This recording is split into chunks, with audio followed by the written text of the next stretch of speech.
Good afternoon, everybody.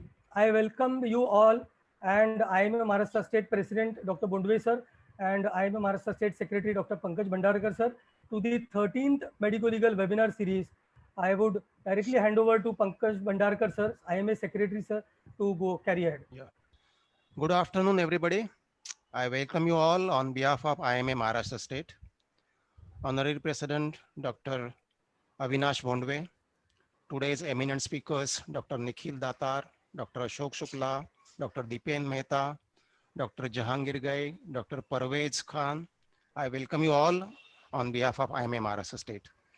Today is the 13th session of this medical legal series, which is going on continuously with efforts put by our IMA Mira Bhainder branch. So I again take this opportunity to thank Dr. Ashok Shukla, then President and Secretary of IMA Mira Bhainder branch. I think today's session is a little different because it is in the afternoon time.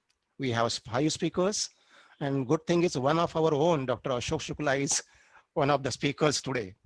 Very interesting topics today. Of course, Dr. Honorary, our President is there. So without wasting much time, I request Dr. Avinash Bondwe to deliver his presidential speech. Yeah. Thank you, Dr. Pankaj. Vice President of IMA Maharashtra State, Dr. Dinesh Thakre, the Chairman of Medical Legal Cell of IMA Maharashtra State, Dr. Ashok Shukla, the past President, Dr. Vikrant Desai, today's speaker, Dr. Nikhil Datar, of course, again, Dr. Ashok Shukla, and all the honorable other speakers and contributors of Medical Legal Cell of IMA Maharashtra State, and all the delegates.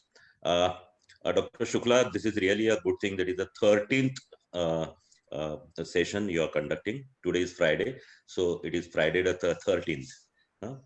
Though Friday the 13th is bad omen, but I must say it's really a good omen for us. As all of us know that in this Mohammedan religion, every Friday is supposed to be a big prayer for them.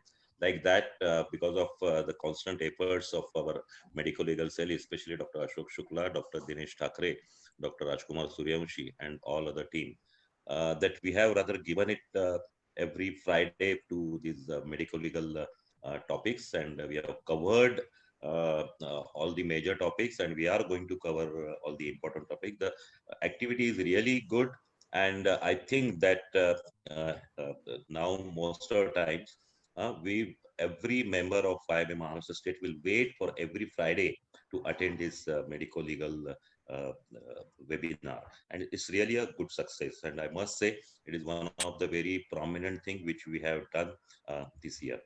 Today's topic is also very, very important about the sexual attack.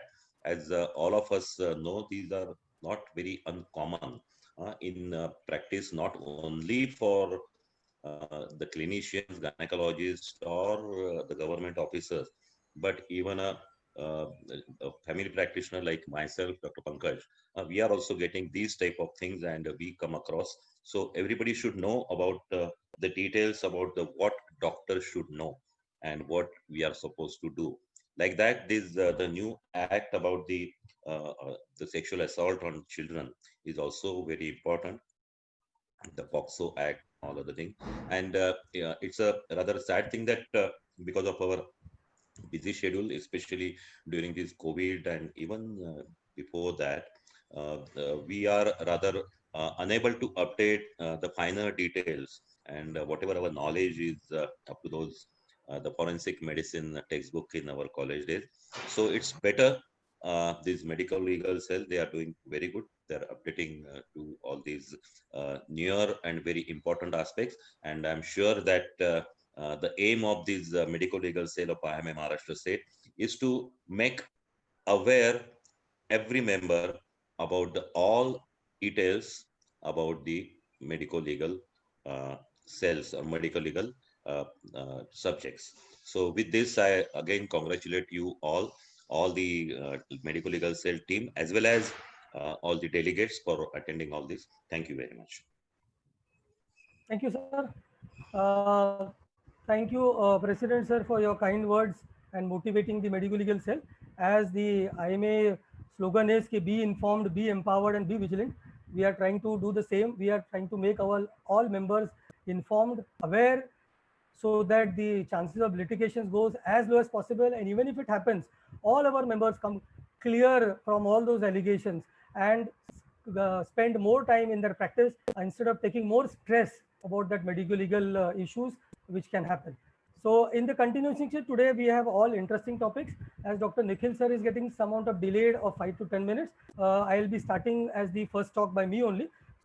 So I will directly go to screen sharing. I think so most of the people know me. I am a gynecologist. I did my legal education also. I am a LLB, LLM, working for IMA and other associations for our members from many, many years. At present, the chairperson of Medico-legal cell. Special thanks to my co-chairperson Rajkumar Survanshi and Dr. Dinesh Thakre sir, who are supporting me throughout all these medico-legal series. And we'll directly go to the 13th medico-legal series. I'll just share my screen. So totally different topic. A lot of time we feel ki why we should be reading about this or hearing about this, whether it is something to be bothered or worried about for us as a family physician, as a consultant, different specialty. But I think so, yes, it's a very important topic.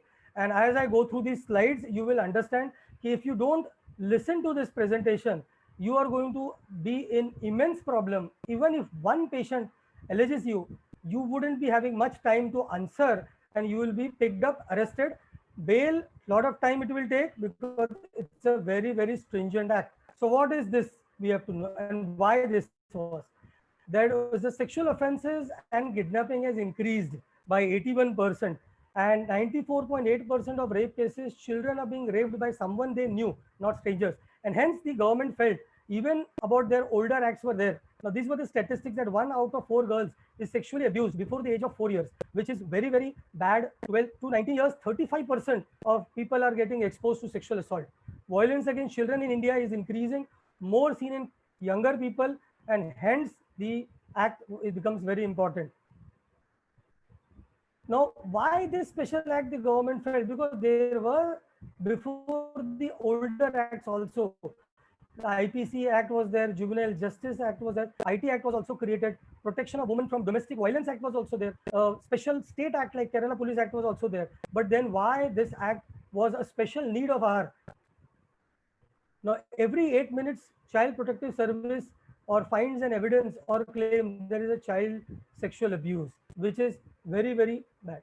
Now, this act, the child defined as any person below the age of 18 years. It's again very important. Clear definition and description offense was there in this act. This act supersedes all the act.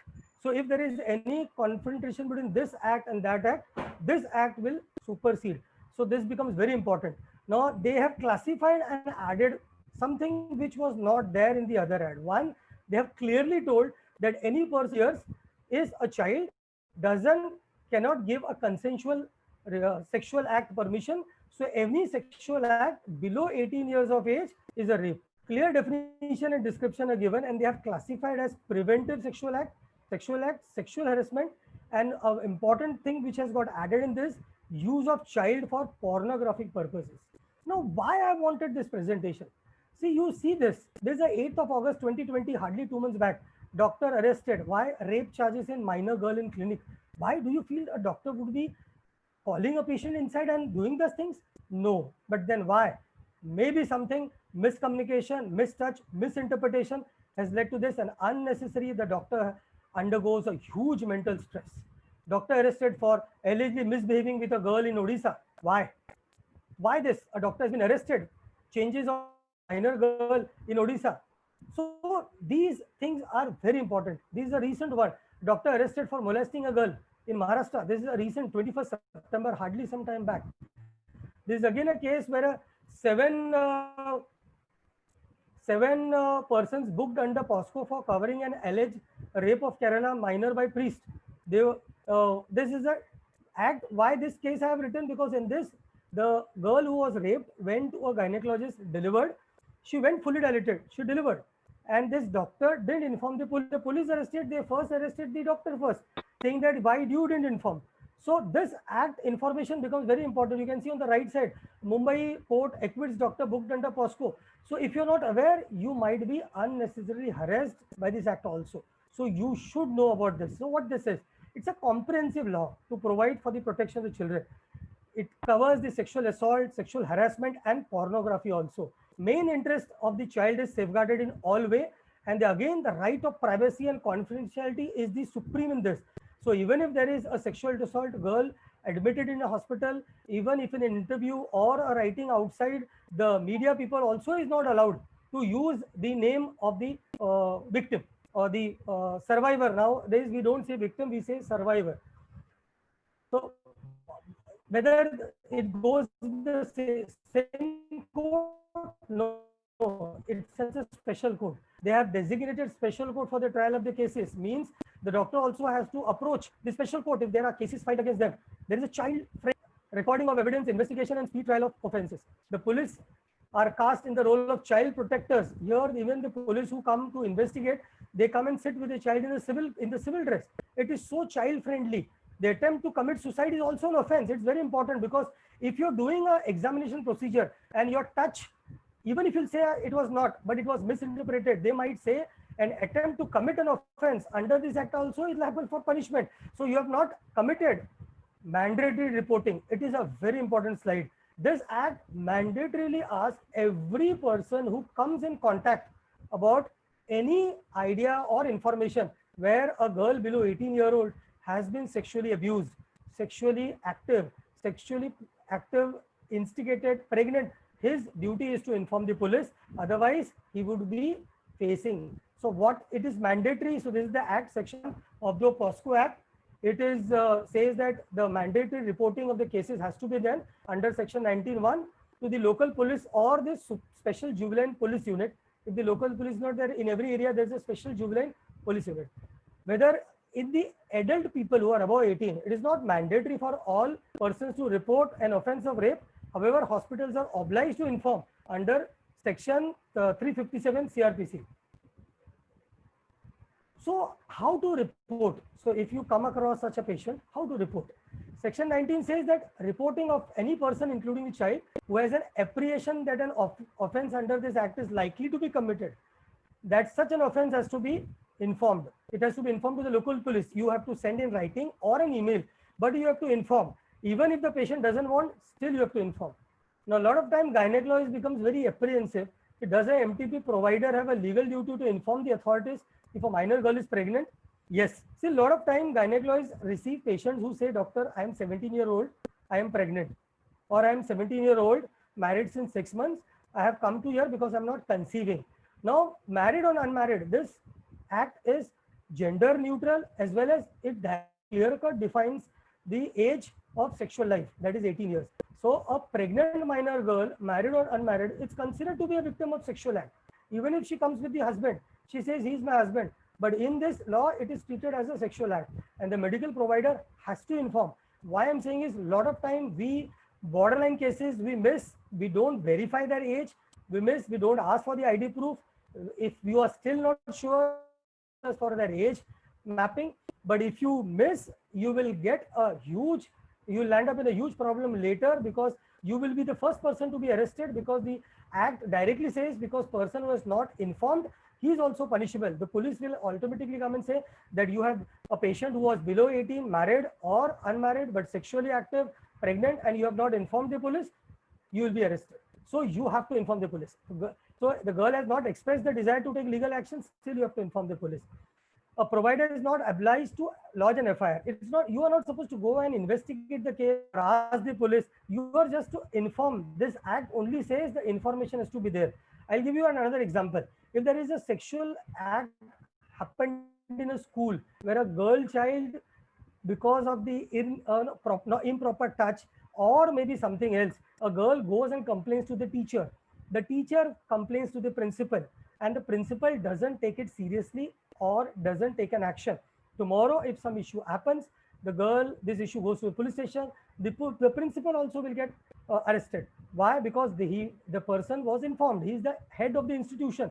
The person who is the head of the institution is main person. He should be more liable, because his business to inform once the information has reached to him.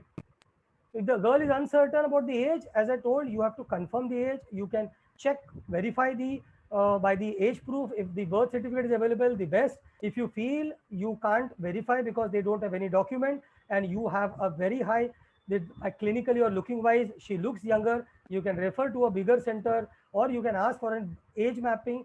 And before doing the exact age, in fact, borderline cases, even if the age is not there, you can tell the patient, madam, please give it to the police. You justify in the front of police that I'm not below 18, I'm above 18. Your work is you as a good person has to. But first you have to give fair chance for the patient's relative and the patient to prove or to provide the age proof. Otherwise they will say, you told me when I came home I am getting the proof, but the doctor didn't wait it, he immediately called police and has already tarnished my image. So you have to give some time, but ask, insist, write on the paper or in the OPD paper. The moment it is entered, you have entered in the OPD paper, it is your work to inform the police. Now, sometime what happens ki, this is a case where, about my area only, Kashmira police station. So around 4 or 5 years back, we received a call by a gynecologist to the association saying that we have a patient, she looks minor, but the father is saying she's above 18. They have not got any papers. She's fully dilated. She's fully dilated. What should I do? If I transfer her or refer her, she'll deliver on the way. So we told, you have to deliver, you can't transfer her at present, she'll deliver on the way, it will be dangerous to the mother and the child. They delivered, she delivered. Then the parents told, do not inform the police, she's above 18. She again contacted the association people, we told you should inform. They informed the police. The police came, verified, she was below 18. She was from Vidya Mandir where she was sexually assaulted by the party. They sacked that person and resigned. But you imagine if that doctor wouldn't have complained, the other person who would have been behind the bars would have been the doctor himself, because he didn't inform the police. So failure in reporting of cases is punishable with imprisonment of 6 months with fine or both. Failure to record an offense again is punishable. Failure to report by a person who's in charge of a company. So it becomes very important. You are a consultant or you are a family physician working in a multi-specialty or a polyclinic. You receive a patient. You inform your institution head in writing. And you do your job also informing the police.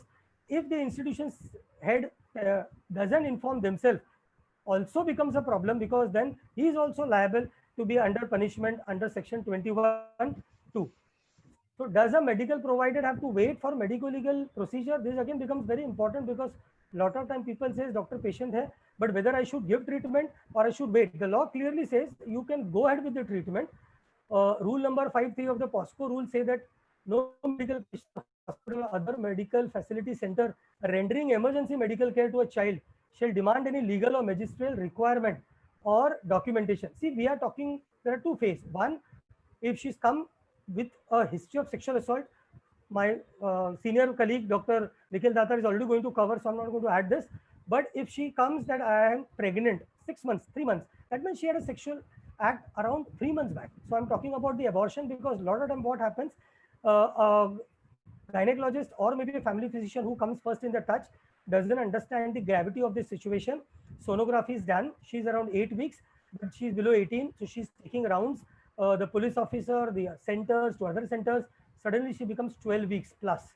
You imagine a scenario where a girl who's below 18, she comes to a doctor who's a family physician or a gynac who's around 17 weeks, 18 weeks pregnant. And you can imagine, because of this paperwork or not properly guidance, she suddenly goes beyond 20 weeks. Court also told if the patient reaches the doctor early, should be guided properly, should not be unnecessarily wasting time by increasing the number of weeks pregnancy, because ultimately then she has to go to the court, ask for the permission, unless until the newer MTP Act amendment has been gazetted. This is again a very important slide for people who are doing abortion for girls, which are minor girls when they come here, whether to protect, the products of conception. So now the law in the POSCO Act is not very clear about what to be done about the products of conception. So the provider who dispose the product of conception in good faith can take benefit of the MTP Act. But the problem is that is the only evidence which can prove the sexual act done by the rape accused. So if it is preserved, it is always beneficial. So always inform the police, ask them that I am going to do an DNC, please come and collect the product, or we have initiated the washing process. Normally they'll come, take the product. They don't minute on the paper, because tomorrow they should not say we were not informed. So inform them in writing. So this is a slide where MTP Act is already amendment is there, but we are always saying that 16 to 18 was a period of age where people are now getting maximum problem, because once they become sexually active earlier, before 18, which POSCO Act doesn't accept, they get pregnant. Then if the act is very stringent, they land up with quacks. And the main intent of MTP Act of a safe abortion doesn't become successful. So the Kerala High Court has also told government that they should consider for this age group. The Foxy and other gynec associations are also writing. Let's see what happens. But till that time, it is very straight. Any girl below 18, you are supposed to inform the police. So a lot of time happens that false complaint against any person with malicious intent punishable with imprisonment of 6 months. So if there is a false complaint, it is again punishable. But primarily you have to prove that the false complaint is there. There is the other thing is ki if you are giving information about this act in a good faith, there is no civil or criminal liability. Section 19 subsection 7 protects you. So if you are given some information to police and tomorrow the patient says, no, this was not my history, then still you can take the protection from this. But even if she's showing you a ID proof where the age is more, but still you insist, she might tell that wrong information was given. Media again has been especially, there are a lot of gags in this. They are not supposed to disclose the identity of the child except when the permitted by the special court, name, address, photograph, school, because they, as I told you, this act is very child friendly. They want to protect everything about the child, the future, the mental growth of the child. Punishment in case of this contravention, the media also would be punished for 6 months. Now, this is the recording of the statement. I don't want to go in the depth of the act. This is the recording of the statement. I don't want to go into the depth of the act, but this is the thing which is there, that the police officer, if they don't inform, that would be, they'll also be punishable. Child not to be detained in police station in the night time. All those rules are there, Chiku. Recording the child. So they have given of a translator whenever possible. Recording of the state by magistrate, section 25, because directly has to be there. As spoken by the child, it has to be written verbatim. Medical examination, again, I'll not go in much detail because my friend colleague is also already going to speak. But there are 3 criteria which are specifically in this, that in case of a girl child, medical examination in POSCO has to be a lady doctor, compulsory. Medical examination has to be done in presence of parents or guardian. In case parents is absent, the medical examination should be done by a woman nominated by the head of the medical institution. It becomes very important. Then not later than 24 hours of receiving information, this medical expert of the act. So I was just saying the emergency medical care, other persons in whom the child has trust and confidence has to be done. No medical practitioner or hospital will deny emergency services to them. Treatment for cuts, bruises, other injuries. This I think so already Dr. Datar sir is going to cover, so I'm not going to add this. The most important, this slide is aggravated penetrative sexual act or aggravated sexual act. The in charge or the head who are protected, who are the people who will be examining or seeing them, I have been the more liability. So when a patient comes to a doctor, the doctor is treated in this form. Other offenses of punishment is using a child for pornographic purposes, section 14(1) up to 5 years and fine. Using a child for pornographic purposes after having been convicted previously for the same offense. Now, why this become very important for the doctor? The next slide you will come to see. Now, this is a gender neutral act. Now, the problem is that whenever we get patients in our clinic, let it be a family physician level, let it be a consultant level, a radiologist who is doing a sonography, a radiologist, a male radiologist doing a mammography or sonography of the breast, a gynecologist male doing a per examination, a pediatrician examining a girl child. It has been very important because your touch, the presence of the relative, the mother, very important because the child might sometimes misunderstand your touch. The child might misunderstand your touch. See, even the adult can. I knew a matter of Thane where a doctor who's an orthopedician was just checking the movement of the shoulder joint, and his hand slightly moved slightly inner side, and the patient misinterpreted. And the patient told, I didn't have this problem. Why you are doing and checking this part? I had basically come for an backache. And she went and lodged a complaint to the police station. So you have to be very important. You communicate what you're doing so that the patient knows what you are doing and why you are doing. So in that issue of child, when the parents are there, your parents also has to be informed that this act you are going to do, I am auscultating on the chest, so my stethoscope is there, the mother is nearby. If for any reason the mother goes out to get her cell phone or buy some medicine or something, it should not happen that you continue examining the child. You wait till the mother comes. In a recent one of the incident when a child was brought for a pain in abdomen, the mother went outside to get some medicine.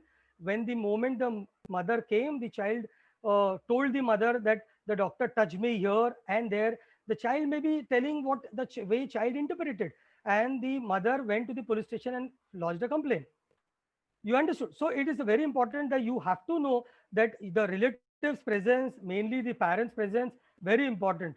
CCTV presence, these are some tips by which, so as I told you, first the mother, guardian or relative should be there. Specifically, a lot of time in pediatrician, family physician and dentist. Sometimes a girl comes who's 9-year-old accompanied by the brother who is 11-year-old or 13-year-old.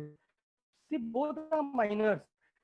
Be more careful because see, they might not understand why you are doing a particular thing. For example, you are giving injection on a hip distance, or it's slightly obese and your finger just slightly tilted. The mother, the girl child or the boy will tell the doctor touched here and then gave the injection here, and they will misinterpret ki I was not there and why doctor did this way.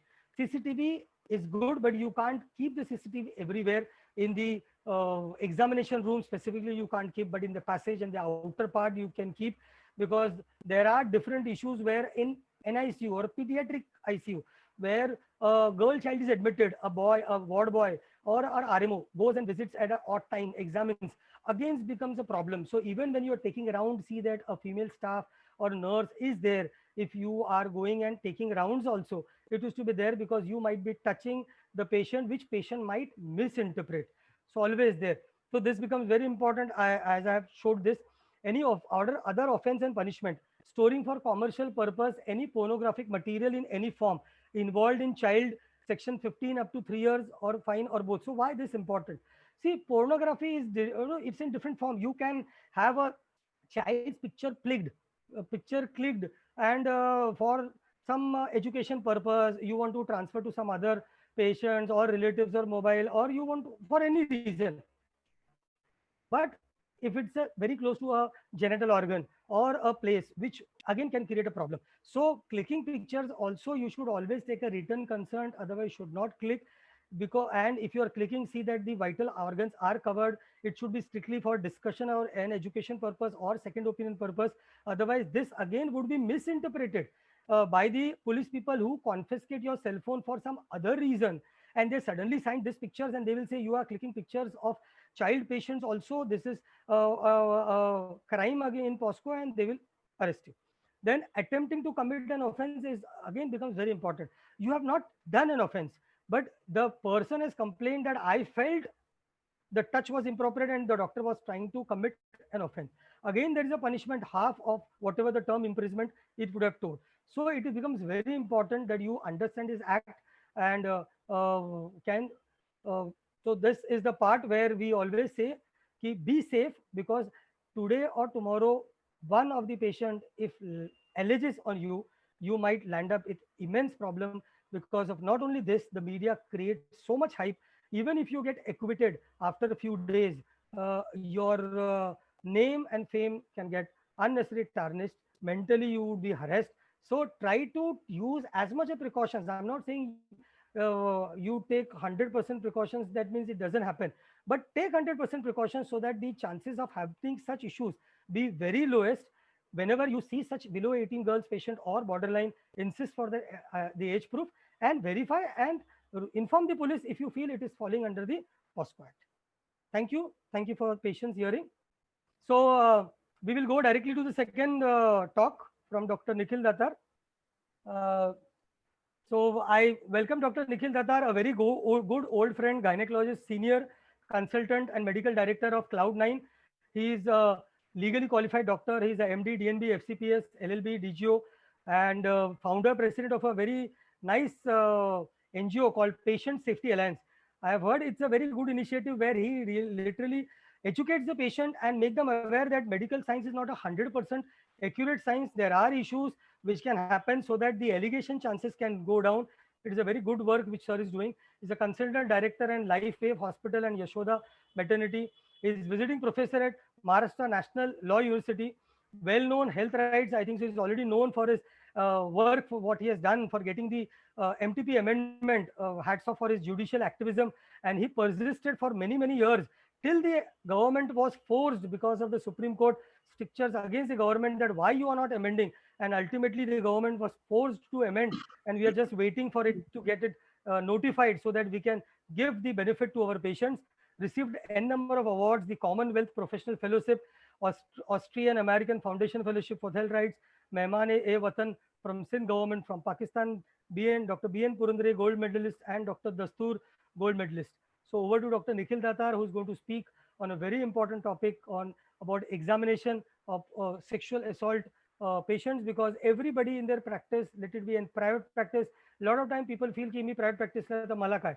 Family physicians sometimes they feel ki am I supposed to, but what legally your position is, we will be seeing in now's presentations. Over to Dr. Nikhil Datar, sir. Thank you, Ashok. Thank you very much for those kind words of introduction. Well, once again, thank you very much. I also happen to see Sanjay, my close friend, Sanjay Mehra, my close friend. We were classmates. Thank you, Ashok, once again. I have been given about 45 minutes, and I'll try to finish little before 45 minutes as far as possible, keeping some room for question answer sessions if there is a possibility. I've been already introduced, and this is what I'm going to speak. And the title that I have given is to say that it is about dilemmas in management. And the reason why I've termed it as dilemmas is for the simple reason that not necessarily that I will be able to solve every possible problem that is there, because it's a system which is not a very foolproof system at this point of time. And I will be talking about few live examples which have been happening to me and which have happened in the past. And I suppose all those people, all those gynecologists who are particularly involved working in government sector will kind of echo the same kind of a feeling. Well, honestly, when we talk of sexual assault, it is an ordeal. Yeah, obviously it's an ordeal for the woman, but it is also an ordeal for the doctor who is examining, because typically these people will be brought to a government hospital. From government hospital, there will be first of all an issue as to who should examine and do the collection. Should it be gynecologist? Should it be forensic or somebody else?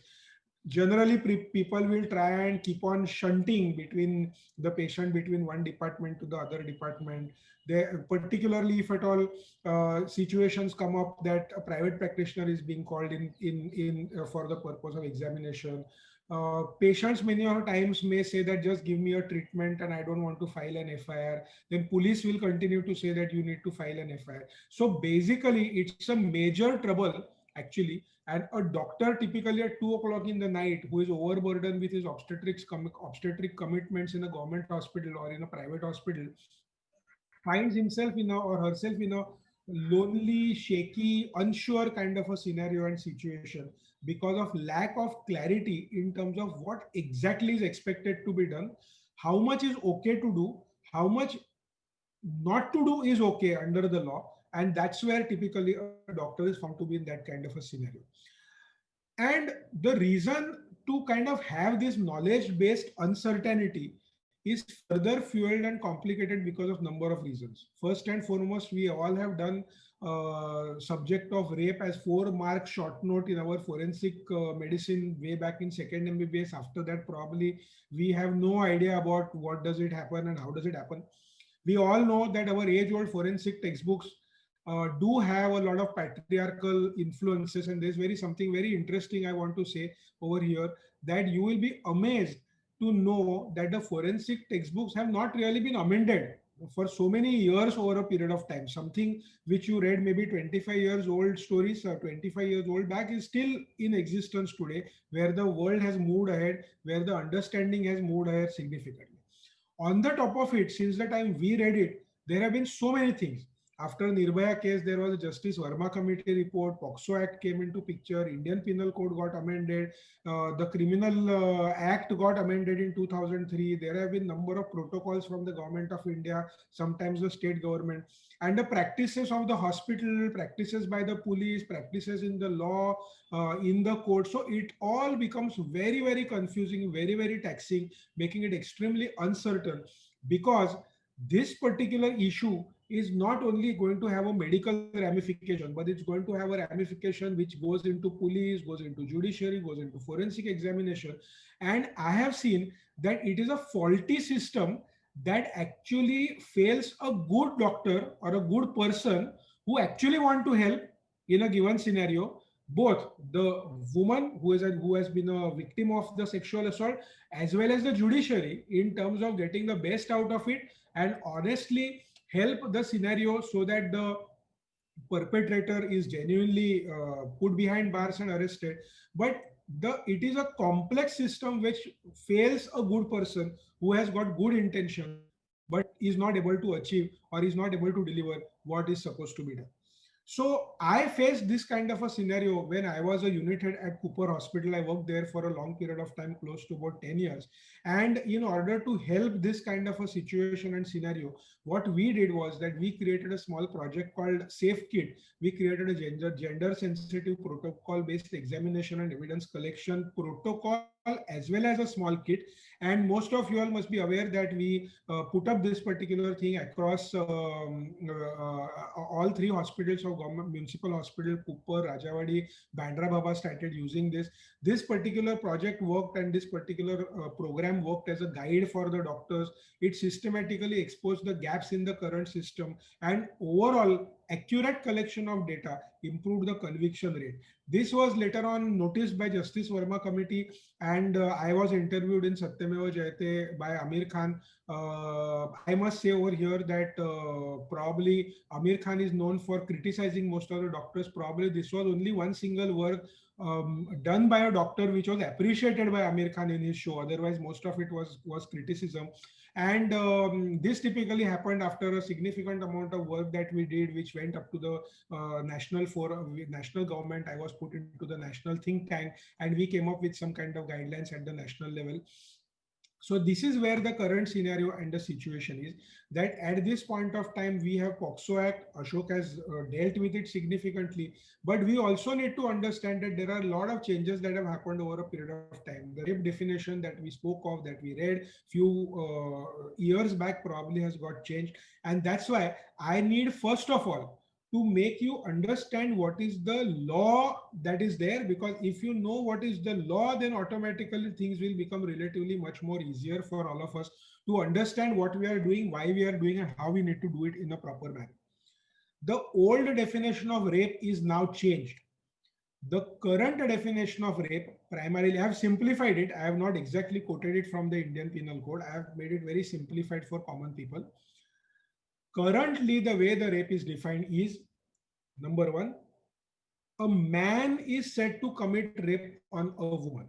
So that means man cannot rape a man, or a woman cannot rape a man. This is what is the definition of the law. Okay, let's not get into the details of whether it is possible or not possible, but this is what is the definition, number one. Secondly, for the purpose of definition of rape, there are four possibilities. Number one, either there should be penetration fully or partially by penis, or there can be insertion of any other body part or object, or there is a manipulation of the woman's body part so as to cause penetration, or application of mouth. Yeah, so four such kinds of acts done by the person. To which all body parts of the woman? It can be vagina, it can be urethra, or it can be anus. Lastly, or if a man makes a woman do such a kind of an act with another man, even then that will amount to rape.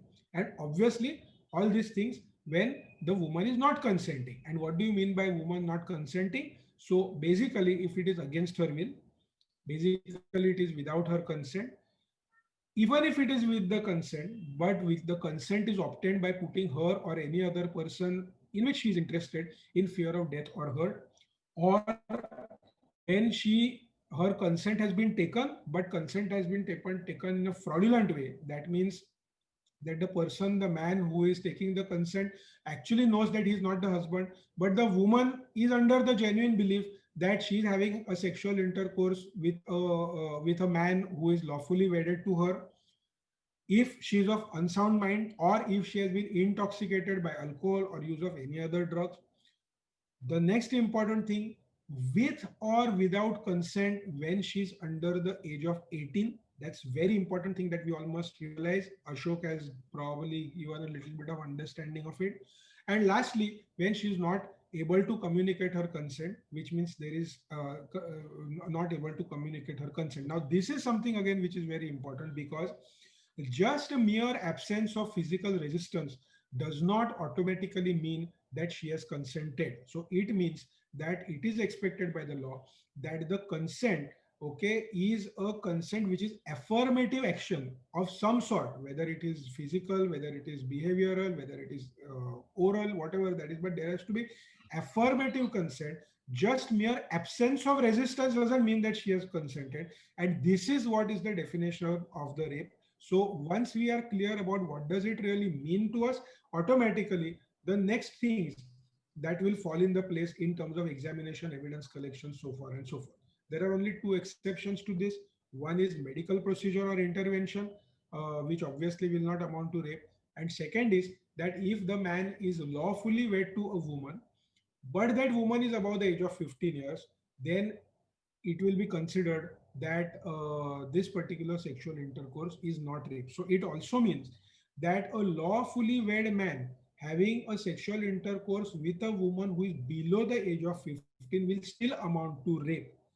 And if at all the man is not lawfully wed to a woman who is below the age of 18, that will amount to rape. So I hope that I'm very clear on these definitions, because they have a lot of bearing on our examination and understanding when we go forward. Of course, I just want to read out the section 354, that is outraging the modesty, and this is the definition. I will not get into it. But so the point I want to just simply drive home is even unwanted sexual overtures or overtunes, right up to requesting for sexual favors, showing pornography, all these things also mean and amount to be a part of section 354, that is outraging the modesty of the woman. Now, let us get into the crux of the matter. Let us answer the most common questions that we have in our mind. First and foremost, can I refuse examination of a sexual assault victim? Let's say I'm sitting at a particular place. Do I have a right to refuse? I don't want to get involved. I'm just simply refusing the examination. And the answer to that lies in section 164A of Criminal Procedure Code, whereby it is written that examination of a case of a rape shall be conducted by a registered medical practitioner employed in a hospital run by a government or a local authority, and in absence of such practitioner, by any other RMP.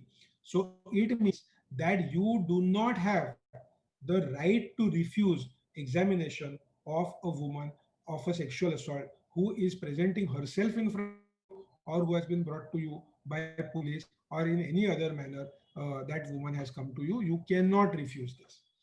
Now, the next important question, as a private practitioner running a hospital or as a private practitioner per se, is it necessary, is it mandatory that a private hospital has to give treatment, or is it okay to just simply show away the patient and show away the responsibility?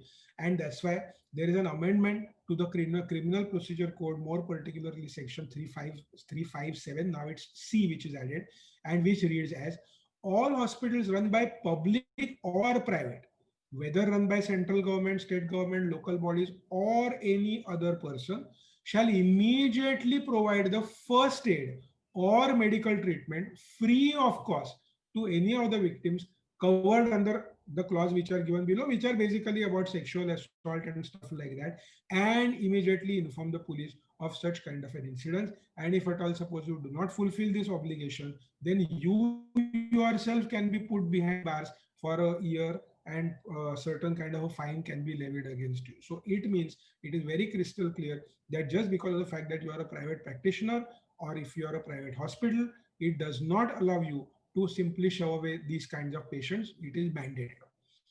Now, next important question, which RMP should examine? Is it mandatory that you have to be only a gynecologist? And the next important question, whether it should be a male doctor or a female doctor. And the answer to that is, actually, according to the law, any registered medical practitioner, one does not necessarily need to be a gynecologist. Any registered medical practitioner can perform this examination, number one. Number two, if the person is a female, the assault person or assaulted person is a woman, then efforts have to be made in order to find a female doctor.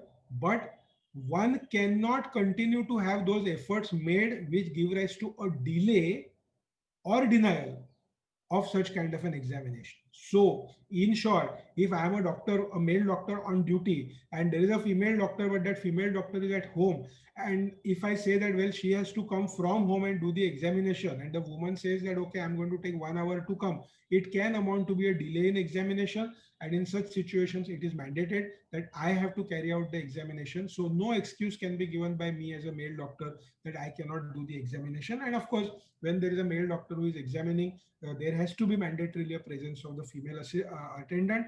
In case of a transgender, this choice can be given to the survivor of the sexual assault, whether the survivor wants a male doctor or a female doctor, and accordingly examination can be done. Now, what does the law really expect from the registered medical practitioner? So the expectations of the registered medical practitioners are, number one, providing necessary medical support to the survivor for sexual violence. Number two, using a uniform method of examination and evidence collection by following a certain protocol. Number three, taking an informed consent for examination, for evidence collection, and for informing the police. We will be dealing with it in a little greater detail down the line. Working as the first psychological support and validation, maintaining a clear, foolproof chain of custody of medical evidence collected, and lastly, referring to appropriate agencies for further assistance, whether it is legal service, shelter service, so on and so forth. So this is the expectation of law from the registered medical practitioner. So this is a flow chart which I am trying to basically show to all of you all to make you understand as to how the things are expected to happen. So you begin with the consent. First of all, you could do a quick triage whether the woman needs a first aid. So it means that if at all suppose there is somebody, imagine a case like Nirbhaya or imagine a case like Hathras, okay, where the woman is almost on the verge of dying. You cannot keep on waiting for taking history and doing examination and doing evidence collection. You have to immediately resuscitate, and you cannot refuse resuscitation in such kinds of a scenario. And that's why you have to quickly go ahead and do the first aid and the resuscitation. Now, if she doesn't need that, then you can definitely go through history. Then you can go through examination, evidence collection, treatment, documentation, hand over these things to the police, age estimation, so on and so forth. And all these points we are going to take one by one, and we are going to understand how do we do it, and what can come to help, what can come handy for us when we are doing this kind of an examination. Now here I must reiterate this once again, that life-saving treatment at all points of time must precede the information to the police. So it means that you cannot wait to say that let the FIR get filed first, let the police come first, only then I will touch the patient of such kind of a thing. It is not allowed to do that kind of a thing. And it's a standard norm, whether it's a sexual assault survivor or whether it's an accident victim. If there's a life-saving treatment that has to be initiated, you are expected to begin the life-saving treatment immediately without waiting for police, without waiting for FIR, without waiting for any kind of an evidence collection. It's absolutely mandatory to do so. And repeatedly, again and again, courts have reprimanded doctors for not doing this kind of a thing. So it makes a lot of sense that we have it clear in our head and start doing this work accordingly. Now the next question comes up as to, is it mandatory to inform the police and file an FIR? So this is a typical classical kind of a scenario that imagine a woman, and this happens pretty very commonly with us, particularly gynecologists, that there could be somebody who may say that, well, there has been a sexual assault that has happened.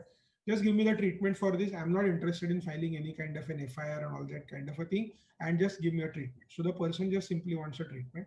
Now, in such kind of a case, when the survivor does not want to pursue a police case, what should be done by the doctor? Should the doctor say that I have not heard you, you have not come to me, sorry, please go to somebody else? Or should the doctor say that, well, if I have to do it, then I have to compulsorily inform the police, I have to compulsorily file an FIR.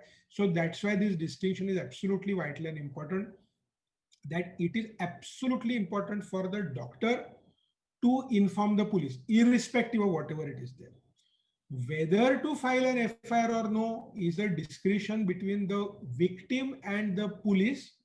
You need not get into it, but you need to surely give the treatment, but mandatorily inform the police. That's very, very vital. There is no solution to that particular thing, and I will be talking about this little more in details at this point of time. This is absolutely important for you to understand that what is the meaning, what is the difference between information and filing an FIR. So we will get a little bit into that kind of a scenario. The typical consent form, and I have straight away cut, copied and pasted this picture from the consent form, and the reason why I have done so is this consent form is copied from no other place, but this has been copied from the Ministry of Family Welfare guidelines for examining and evidence collection for sexual assault victims. So this is going to be like a Bible for all of us, so that there is no need to improvise, there is no need to apply individual brains and minds and create any kind of a confusion. But if you read this consent form, it is absolutely crystal clear. The consent form reads as, I, so and so, daughter, whatever of so and so, hereby give my consent for. And you are obtaining consent for three things. One is medical examination for treatment. Second, for medico-legal examination. And third, for sample collection for clinical and forensic examination. The next sentence, I also understand that as per the law, the hospital is required to inform the police, and this has been explained to me. I want the information to be revealed to the police, yes or no. And lastly, I have understood the purpose and the procedure of examination, including the risk benefit explained to me by the examining doctor, my right to refuse the examination at any stage, and the consequences of such refusal, including the medical treatment, will not be affected by my refusal, has also been explained to me and recorded. And the contents of the above have been explained to me in XYZ language with the help of special educator or whatever that's there.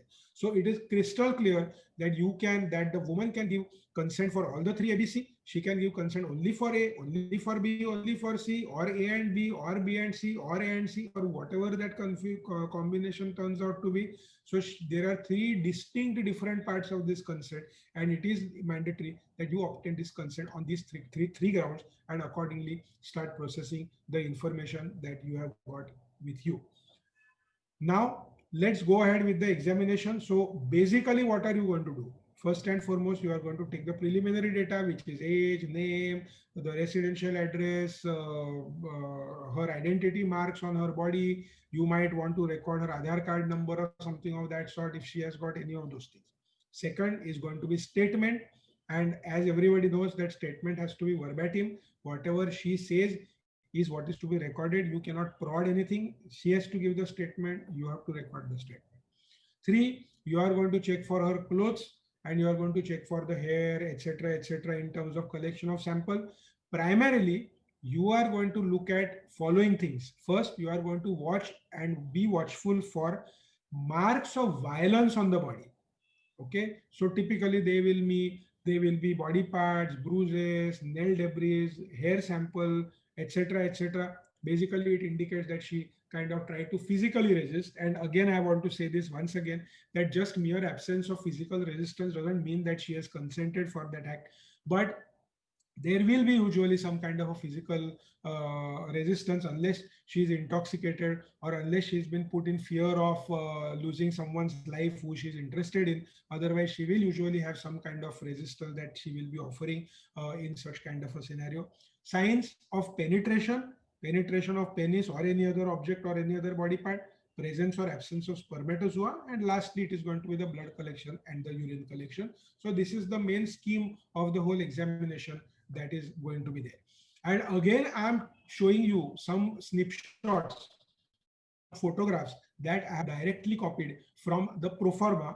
That is again a part and parcel of guidelines that have been created for examination of sexual assault victims. These guidelines have been created by the Ministry of Family Welfare, Government of India. So there is no dispute about whether this is okay or not okay, etc., etc. So that's why I'm straight away coming to this particular protocol, in which you can understand. I mean, even if suppose you decide to just simply fill up this protocol, it is sufficient. A lot of data will automatically get created. The whole idea of creating this protocol or using this protocol is primarily not to scratch your head and fear that you may land up missing out to something, which typically can happen because we may not necessarily, we as an individual private practitioner, we might land up seeing such a case maybe once a lifetime. Now, in once in lifetime, I say at 2 o'clock in the night, it is humanly impossible for anybody to recollect verbatim everything that you read in forensics textbooks or what you are hearing today.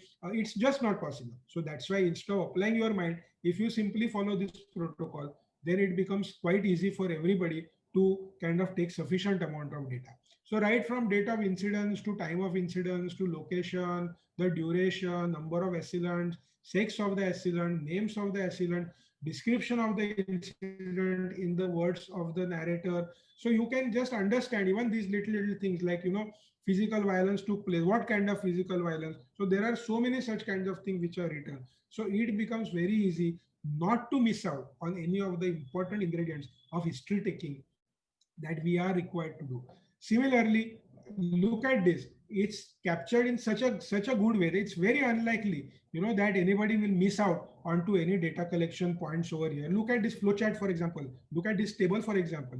The orifice of the victim, whether the penetration took place by penis or any other part, or the object, which type of thing, emission of semen took place. Not even yes or no, but even don't know is also the third choice that has been given. Look at this particular 15C. Whether there was a luring which was caused by giving sweets or chocolates or money or job. Now sweets and chocolates, actually speaking, is quite a possibility when you are dealing with the POXO victims, young children below the age of 18 years, so on and so forth. So in nutshell, what I mean to say is this, that if at all you have this kind of a protocol in front of you, things become very easy. You are not likely to miss out onto any of these. And in the same protocol, this is a pictorial representation. So again, this becomes very easy in terms of corroborating the injuries. So you have pictorial representation. You can just go on drawing and recording the injuries that are there on the part of the victim's body. Basically, the whole idea of using or saying this particular thing is coming from my practical experience of being head of the unit and head of the department at Cooper Hospital. What used to happen at that point of time is that you have got a resident doctor on the scene over there, and somebody is already bogged down with, everybody knows how heavy municipal hospital work and gynec department is going to be. And when you have such kind of a scenario, the residents used to land up missing onto important details. And then there was a mechanism and methodology that the victim will be re-examined once again by the senior person. The whole idea was to create a good medico-legally accurate document so that nothing gets missed out later on. And basically your image as a doctor or as a unit does not get tarnished. Nobody kind of, reprimands you in the court of law. So the whole idea was for that purpose. But unfortunately, what started happening because of this system is that you are making that victim go through the examination again and again. Every time the same history has to be narrated to the new person. And everybody knows that even narration of such kind of an incident repeatedly is also more than enough a trauma to poor victim who has gone through it. So the whole idea is to try and create a mechanism which is as foolproof. There is no possibility of making an error, and you collect all the information at one go only, and nothing is really left for any other person to really collect or apply its mind to. And that's why these protocols are going to be of great help. Now, it is absolutely mandatory that there should be no police personnel in the room of examination. So even if it's a female police personnel, you are not going to allow. Of course, you will require a female attendant, but a female police officer cannot be an attendant for such kind of an examination. After the examination, you must allow her to wash herself. And last and most important thing is that the hospital is expected to provide for the clothes, because if she has submitted the clothes, and usually the clothes will get submitted for the purpose of examination. In our series of cases that we have found, in those days, this is before the protocol came into the picture by the ministry, we used to have a situation that the woman comes, you want her to examine and you want her to submit her clothes for evidence collection, and they may be very, very vital pieces of evidence, because there might be hair, there might be semen on that particular clothing that she is wearing. But then what will that woman wear if at all you want to send her home? Because there was no provision of giving any clothes to that kind of a woman in a government setup. So this is going to be very mandatory in terms of helping the cause of justice that is involved. Now, the whole purpose of examination is to form an opinion. Now, this is a medical opinion, okay, that one needs to form. I must say that the question, is it a rape or a sexual assault, is a legal question, and it is not a medical question. So doctor is not expected to answer oblique attempt to answer oblique give any such kind of an opinion whether there was a rape or there was no rape, because that is the judicial decision. It is not a medical decision. Then what is the role of the doctor? The role of the doctor is limited. It's a very important role, but it's a role which is limited to forming a medical opinion about whether there was a sexual act, whether it was attempted or completed, whether there was a penetration. If yes, then by what, into which orifice of the woman, whether there was emission or no emission, which means rupture of hymen, etc., etc., whether the sexual act was recent or it was not recent, whether there were signs of struggle, they were there or they were not there, what is the age of the survivor, and lastly, whether the survivor was under any kind of an influence of alcohol, drugs, etc. So in short, medical opinion is supposed to be based on only these 4 points, and nothing more than 4 points need to be discussed as far as the medical opinion is concerned. So this is again very crucial for us to understand primarily what is expected out of us. At no point of time during examination, things like size of vaginal introitus, things like woman is habituated to sexual intercourse, things like how many fingers can be admitted in the vaginal opening, no point of time will you mention these kinds of things. Now there is a significant amount of change as in what we have heard, what we have read way back, maybe 20, 25, 30 years before in forensic textbooks. So that's why I still call our forensic textbooks to be patriarchal, to be under the influence of colonial influence. Things have significantly changed today, and that's why such kinds of things will be considered derogatory if at all they are mentioned in our examination. If we read our old textbooks of forensic medicine, it still continues to say that if there is absence of struggle, it means probably she must have consented. She may be habituated to intercourse. So these are very derogatory statements at this point of time in the way in the current society, and you should stay away significantly from this. Now, there is a big confusion on what is called as this two-finger test. Okay, now everybody knows as a gynecological examination, if you want to palpate the uterus, and you will have to palpate, because if you are completing your examination, you will have to do a physical examination by manual per vaginal examination, which is going to be done by using one finger or by using two fingers. Now we need to understand the distinction between that examination and two-finger test, because it is not merely use of two fingers. It is about what are you using those two fingers for. if you are using those two fingers to tell that, well, her vagina could allow passage of two fingers, then you are indirectly hinting that she is habituated to sexual intercourse. If you are using those two fingers primarily to check whether she is pregnant or no, whether she has got trauma or no, whether her uterus is normal or no, then that is a bimanual examination. That is not a two finger test. So there's a lot of confusion amongst doctors, and honestly even more confusion amongst non-doctors about this two finger test. Though courts say that two finger test cannot be done, it should not be done, nobody is saying that you cannot do a bimanual physical examination to complete your story or complete your examination or complete your medical opinion. Now, we have found in so many of our cases that doctor did a very good job in terms of collecting the history and doing the examination and collection of evidence, but totally forgot to give treatment to those victims. Because police brought in, doctor did an examination, patient was taken away, woman was taken away, and nobody bothered to give this treatment to her. And 2 months later, the unfortunate woman comes back with an unwanted pregnancy out of that particular sexual assault. So you cannot miss onto these few very important things. Emergency contraception you have to give, and you can give the regular emergency contraception to her. Tetanus prophylaxis, everybody knows, any kind of a laceration you are going to give. STD prevention, if there are signs of STD, if the accused has been caught and he is supposed to have STD. Otherwise, it is recommended that you give a course of doxycycline 100 milligrams twice a day for 7 days with metronidazole. So that's absolutely worthwhile giving. Vaccination for hepatitis B, especially if the woman has been brought to you within 72 hours, then giving vaccination is going to be of help. In addition to that, you need to follow up this woman for the signs of STD. If need be, you may require, if there is a history or if there is evidence to kind of rely on, then there is no harm in giving her HIV prophylaxis. Of course, that's not supposed to be given as a routine. That will only depend on the history and risk assessment. So typically, let's say if she's a sex worker or something of that sort, probably you will prefer to give her prophylaxis against the HIV also.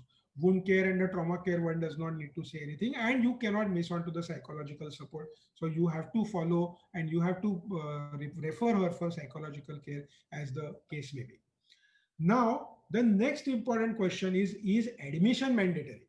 And lot of government hospitals had that policy, still have that policy, had that policy of admission. I, as a young honorary, when I joined Cooper Hospital, there was a case. There was a 25 years old woman, had no reason to be admitted medically. No, was assaulted, but no injuries really on the body. Now, home is the best place for her to be with her parents, right? Her parents are not the perpetrators of the crime also. But just because of the hospital protocol, no, you have to admit this woman in the hospital, keep her here for 24 hours. Now it's a plain, simple, logical thing. In a government hospital, there are 50 beds. There is no privacy. There is no private room. All remaining 49 women will come to know that this girl, young girl at the age of 25, is admitted only for this particular reason. It is even more traumatic to do such kind of a thing. So I want to point it out very clearly that admission is not mandatory for such kind of a thing. You require to treat her, that's why you require to admit her, absolutely fine. You want to refer her, that's why you want to get her admitted, fine. So in short, admission is only reserved for emergencies, it's only reserved for medical treatment, not just because of an administrative procedure. Now, I think everybody in the audience should click picture of this particular slide, because I have given a link to a downloadable format and a guideline which each and every of us should keep handy with us. Because I told you that we might end up seeing such a scenario once in lifetime, but if we are caught up, then it is only using this protocol which is going to be of great help to us in order to safeguard ourselves and of course help the interest of justice. So my request, earnest request to all of you all is that please ensure that this link is kept with you all and you can just simply download. It's a free download. You can download this particular document and keep it ready. And one another thing that one may want to do, it's entirely up to you all to decide, is to create a kind of a small box. So in this guideline, there is a creation of a safe kit or sexual assault examination, victim examination, forensic examination kit. Now there are some commercially available kits also. We at that point of time with Sehat used to use this kind of a kit which was made by Sehat. Sehat doesn't make it, they don't sell it, so sell it too. But that's this kind of a kit can be compiled. It has small envelope, big envelope, large paper, small paper, format in triplicate, all sorts of things are there, so that we don't have to. I will give you a simple example. At 2 o'clock in the night at Cooper Hospital, we used to struggle to find a nail cutter. You might get equipments for surgery, but you might not find a nail cutter. Naturally, in a hospital, why would anybody want to keep a nail cutter, and that too at 2 o'clock in the night? But these are some practical difficulties that we go through, and that's why it makes a lot of sense in having a compilation of all these little small things kept with you. Now, I'm not going to go into the details of the POXO because I am quite conscious about the time that I have in my hand. So let me not go into this mandatory reporting. Ashok has already spoken about it, so I'm not going to get into that. And now last part of my presentation is going to be some real life scenarios and situations and dilemmas. I have told you already that I may not be able to solve all the dilemmas, but let me at least point out the difficulties that we have faced while we have dealt with such kinds of cases. So this was the case one. Unmarried 17 years old girl came to me with her mother. She gave a history of sexual intercourse with the boy, which is with consent, and she pleads not to inform the police. So now what? So everybody knows that she's below the age of 18 years. Unfortunately, below the age of 18 years, even if she has consented, it will not be considered as consent. So under the eyes of law, it will amount to be a rape. Because it is a rape, it is mandatory for you to inform the police. So you will have to inform the police, and you must inform the police in such scenario, because your safety is also equally important. So do not unnecessarily compromise with your safety, because law is very clear on this point. Case number 2. A woman, 35, came to the OPD for the treatment. She expressed that she was sexually assaulted. She had no injuries of any nature. She only wants a contraceptive and was not keen on making a police complaint. So what do you do? Well, honest answer to that is the fact that she has expressed that there is a sexual assault. It is mandatory for you to inform the police. Whether to file an FIR or no is between the woman and the police. So you need to understand over here that just mere information to the police does not mean filing an FIR. Information of police is informing the police. The police has to decide whether FIR needs to be filed or no. And how is and when is FIR filed? When there is a cognizable offense, FIR has to be filed, or various other reasons under which the police have got to file the FIR. Here, under this particular provision, the woman has been given a choice to decide whether to file an FIR or no. And it is entirely between the police and the woman, and you do not need to come into the way. But it is mandatory for you that if there is some sexual assault that has happened, you have to inform the police come what may. So if you say that she was assaulted, that's what she said, but she said that not to inform, that's why I did not inform, you will fall in problem. So please do not do that kind of a thing. Number 3. Now here there is one other kind of a scenario. We all know that POXO, that is under the 18, you have to inform. But what do you do if at all suppose somebody is above the age of 18 years? So I'll give you a simple example. There's a lady who is 20 years old. She says that I have had a consensual sexual intercourse with a boy. Now I want to have contraceptive, or she has come for an MTP for that matter. She is below the age of 18. I mean to say she's above the age of 18. So definitely she say, and she herself expresses that it is out of consent to you.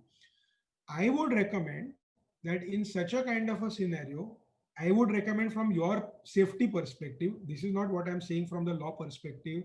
I'm talking it from your perspective as a safety of a doctor perspective.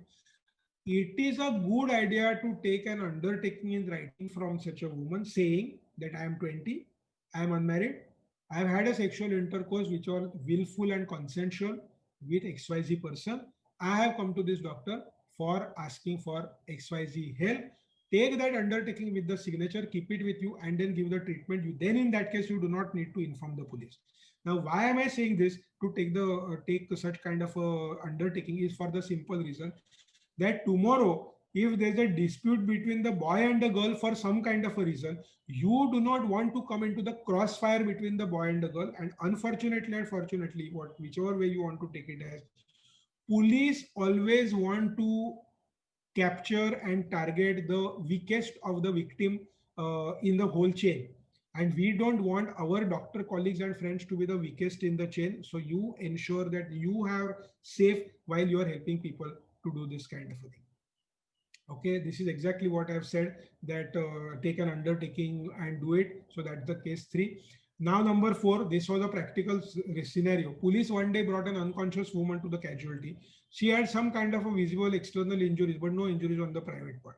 Now somebody said, no, she might be sexually assaulted. You must also carry out the examination from that particular perspective. Woman was unconscious. There were no external signs suggestive that she was sexually assaulted.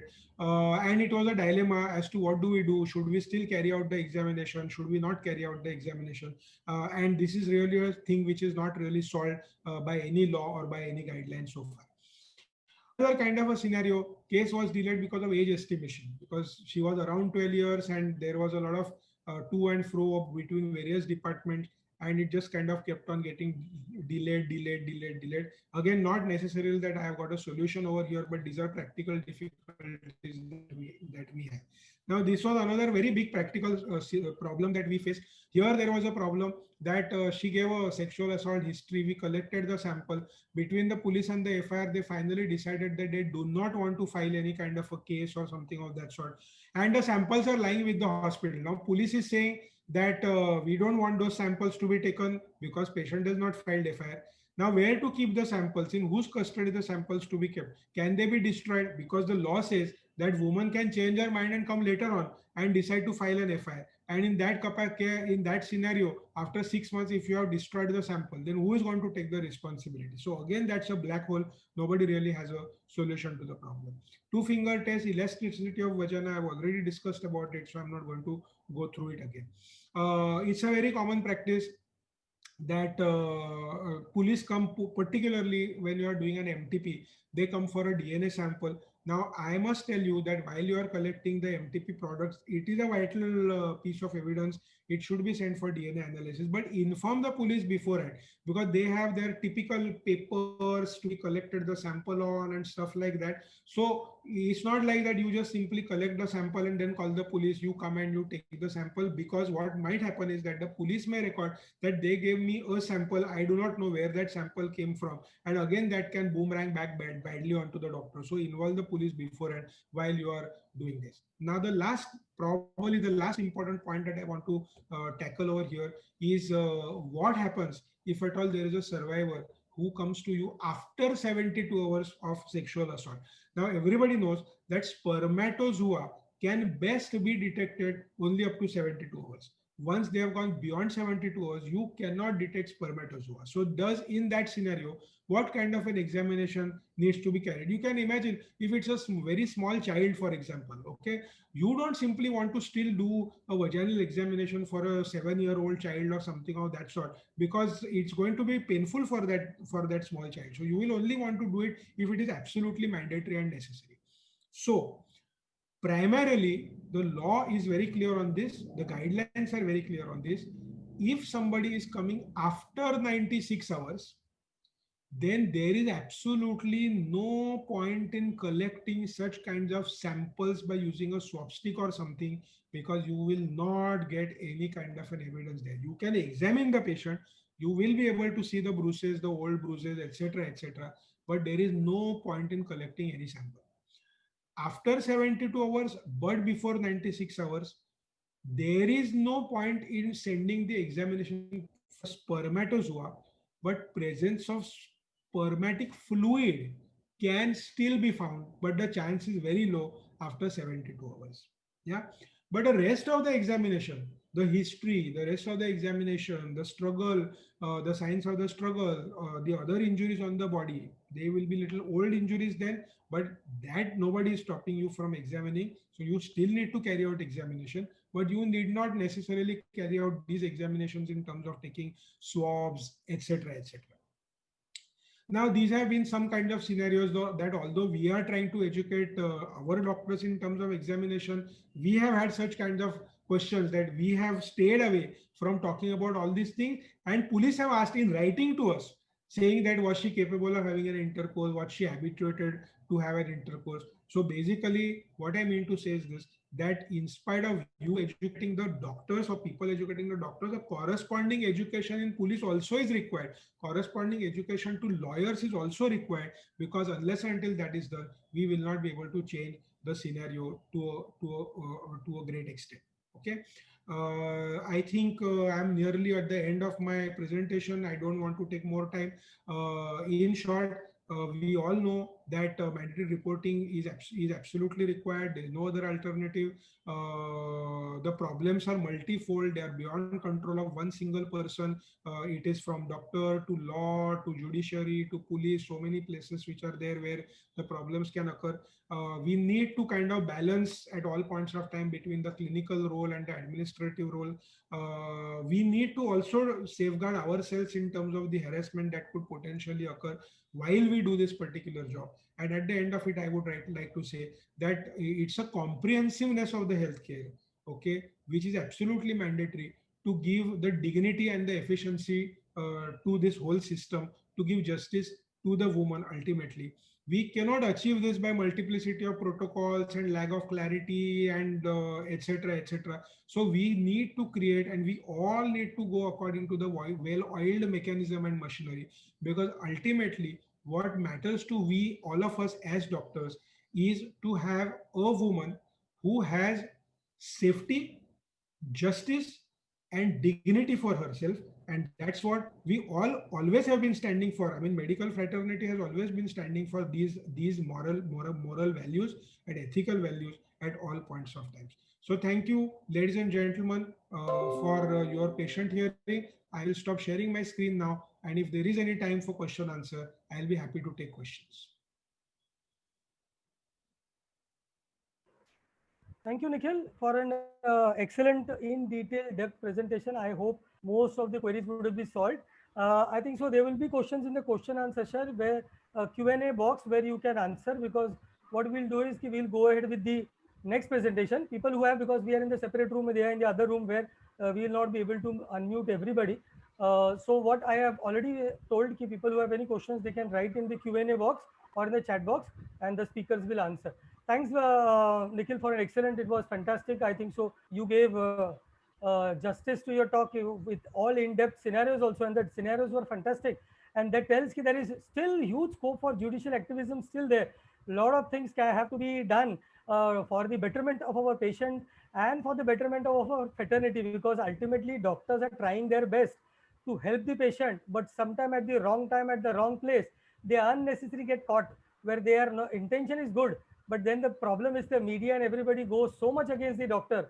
The other people don't have guts only to go ahead and help a victim, and ultimately the patient loses, or patient is the loser. So thank you, sir. We will go to the next talk. I think so. Third talk is by the Mr. Jahangir Ghai. So on a very important topic now, people told ki why I kept right to information topic. Now what my scene from last some time was that a lot of people are misusing or using or whatever you say method of this right to information and harassing or telling or creating a lot of issues with doctors.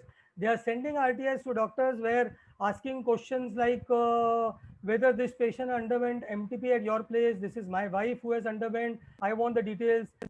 Sometimes some person is asking what are the data you have when she delivered at your hospital, whether you have checked her ID. I want to know whether you what her exact name she had given at the time of admission. And the doctors are getting worried whether I am supposed to reveal data. If I don't reveal, whether a problem is going to happen. Am I legally bound? How many notices can come? So who else can be the best speaker? Mr. Jahangir Ghai, I have a very old friend of ours who has always been there to help colleagues as well as consumer. He is a very senior consumer activist, National Youth Awardee from Government of India for working for his work on consumer protection. He's a regular columnist in Times of India and Business Standard. He regularly writes and explains also about the judgments which have come against the doctor sometime or against the consumer. to tell and educate us that why it has happened, so that we can improve our caretaking method to reduce those number of issues happening in our personal life and our practice. So over to Mr. Jahangir sir, over to you. A very good afternoon to all of you. I thank the IMA and particularly my good friend Dr. Ashok Shukla for having asked me to address you on the RTI Act. In fact, when he asked me, I was quite surprised because I did not expect that doctors would be receiving RTI queries. I'll start sharing my screen.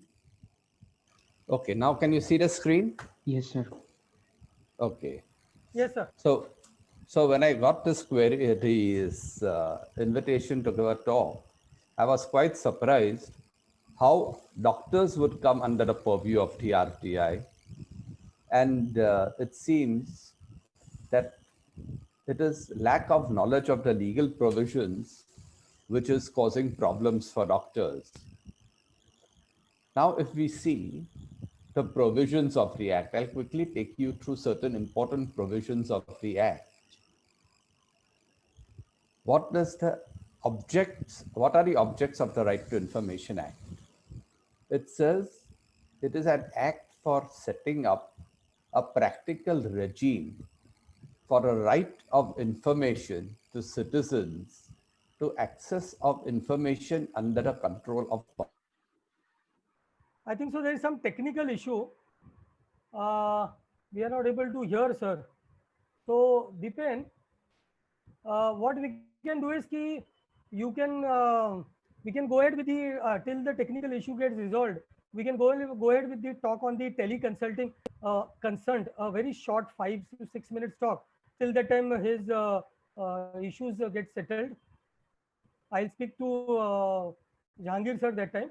So till time I'll invite Dipen Mehta, the CEO of DigiShield. He carries a decade-long experience in operating and controlling the business process in the field of financial services as well as healthcare, and he's going to speak on the digitalization of records and the teleconsulting digital concern. So I would over to Dipen Mehta. Dipen will be as short and to the point. Yes. And in the meantime, I'll speak to Jahangir Ghai sir. Yeah, you can start your presentation. Thank you, Dr. Shukla. Thank you, IMA Mira Bhinder, IMA Maharashtra State, for inviting us and organizing the event. I will just go through like importance for digitalization and why doctors are facing some challenges in having digitalizing their medical records. So there are various challenges. So one of the most of the challenges is a cost. It requires huge capital investment to have a digitalization in laptop, computers, servers, printer. So various other cost is incurred for the doctor for initially to start the digitalization. Even many of the doctors are not as much techno savvy. So they are used to have the traditional method of writing the paper on the pen and give the physical copy to the patient. So it requires huge training, and to implement the digitalization, their current workflow also get disturbed. Even there are no such action standards or policy built by the government. Every doctors, if any of the doctors are using digitalizing platform, so all some doctors have separate platform and some of them have separate platform. There is no standardized format built by the government as well. In India, like almost more than 80% are still into digitalizing their medical records. Even doctors are concerned about their privacy as well. What if their data is secure? Is their patient's medical records are securely stored in the server? So these are some of the major challenges. So which DigiShield can help you to solve their challenges and have their medical records digitally. So is there solution for the crisis? Are we in position to restart India's healthcare system safely and effectively? So in current COVID situation, we have made one of the very important feature for the doctors for safeguarding them for their in-person consultation. So we have based one of the features which is called Assure, in which once a doctor books the appointment for the patient will receive the SMS link. Patient doesn't need to download any application. Through their SMS link, patient needs to fill 17 to 18 parameters about their travel history, about their comorbid disease. So through our AI-based solution, patient's result, or we can say as a security purpose, doctor will receive information about if the patient is of high risk of COVID, low risk of COVID, or medium risk of COVID. So accordingly, doctor can consult the patient. If the patient feels that it's a high risk of COVID, and patient doesn't need to have in person, so doctor can do teleconsultation or video consultation.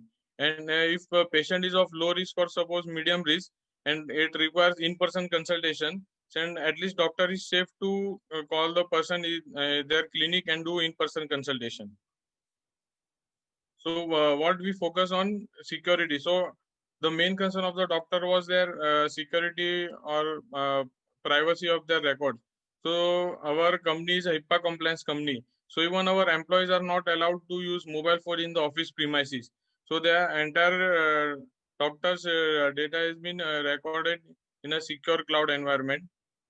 Even doctor can get the access of their patient's medical record whenever and wherever they are in any of the location through their mobile, logging in through their mobile phones.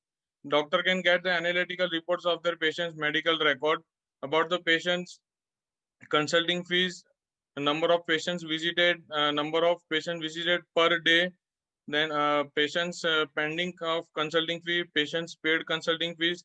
So each and every minute and major analytical reports can be viewed by the doctor, and the data is completely accurate, on time available, and it is securely stored in the cloud-based environment, and it's 100% backup provided for the doctors. If suppose doctors devices or tab or mobile phone has been theft or broken, so that doctor can get their complete backup in the new device.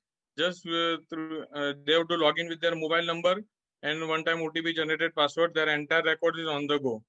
Many times it happens that doctor has done a consultation and patient doesn't pay the consulting fees, or suppose doctor is doing video consultation or teleconsultation through WhatsApp, and doctor has sent the prescription through the WhatsApp, but what there is a risk, what if patient doesn't pay? So in DigiShield we have one of the best feature for doctors is a health pay, in which doctor, if doctor has done a video consultation or teleconsultation and doctor has also set the prescription to the patient, and patient has not paid the consulting fees, so the prescription will not be viewed or displayed by the patient unless and until patient pays the consulting fees. So if once doctor sends a prescription to the patient, patient will receive the SMS link to view their prescription. Once patients click on the prescription link, it will prompt the patient to pay their so-and-so consulting fees to view the prescription. So it is safe for the doctors and very risk-free, and that if patient doesn't pay the consulting fees, then doctor is safe and doctor can get their consulting fees. Even many times it happens that doctor writes the prescription on the paper and sends a gives a physical copy to the patient and says to follow visit for the patient after 2-3 days. And what if patient forgets the paper prescription, which find is difficult for the doctor as well to give the further medication. So through DigiShield, if a doctor has prescribed the medicine to the patient and patient forgets the physical copy, doctor can view their previous medical records, previous prescription through DigiShield, and accordingly doctor can give the further medication as well. So the various other features we have, online appointment booking, appointment scheduling. Doctor can even upload patients prescription, previous medical records, or their lab reports. Then doctor can send a follow-up visit reminder SMS as well. Doctor can do video consult, teleconsultation. So these are various other features are there. Even like for currently the topic which our today's webinar about medico-legal safety. So even doctors can get a digital consent of the patient before doing the video consultation or teleconsultation. So once doctor books the appointment, patient will receive the digital consent from the doctor in whatever format doctors require, and patient has to click on accept the form and has to update their mobile number that I have accepted so and so format or so and so formalities. So everything has been so this will be safeguard for the doctor as well in Medico-legally. And DigiShield is very easy to use. Just you can and it is available free for Android and iOS App Store both. Doctor just need to have one-time registration of the patient.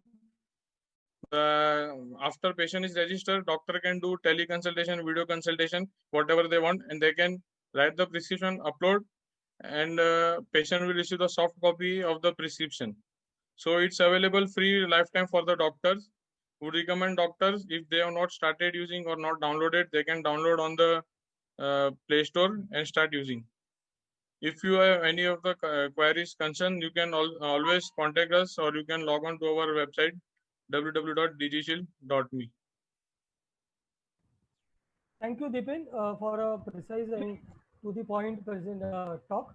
I think so. I had spoken to Mr. Jahangir. He's logged in again. Okay, so what is covered under the, what is the objective of the Act is that it should provide accountability in and transparency in organizations under the control of public authorities. So to understand whether doctors are covered by the Act or not, we would have to see basically the three definitions, one of public authorities, the other of information, and the third of record. Public authority under the Act is defined as any authority or body or institution of self-government established or constituted by or under a constitution. So doctors are not covered here. By any other law made by Parliament, doctors won't cover doctors. By any other law made by state legislature, it won't cover doctors. By notification issued or order made by the appropriate government, this does not cover doctors. They are not public authority. Public authority also includes any body owned or controlled or substantially financed or run by a non-government institution financed by the government. Doctors have their own setup. They are not financed by the government. So the question of doctor falling under the definition of public authority does not arise.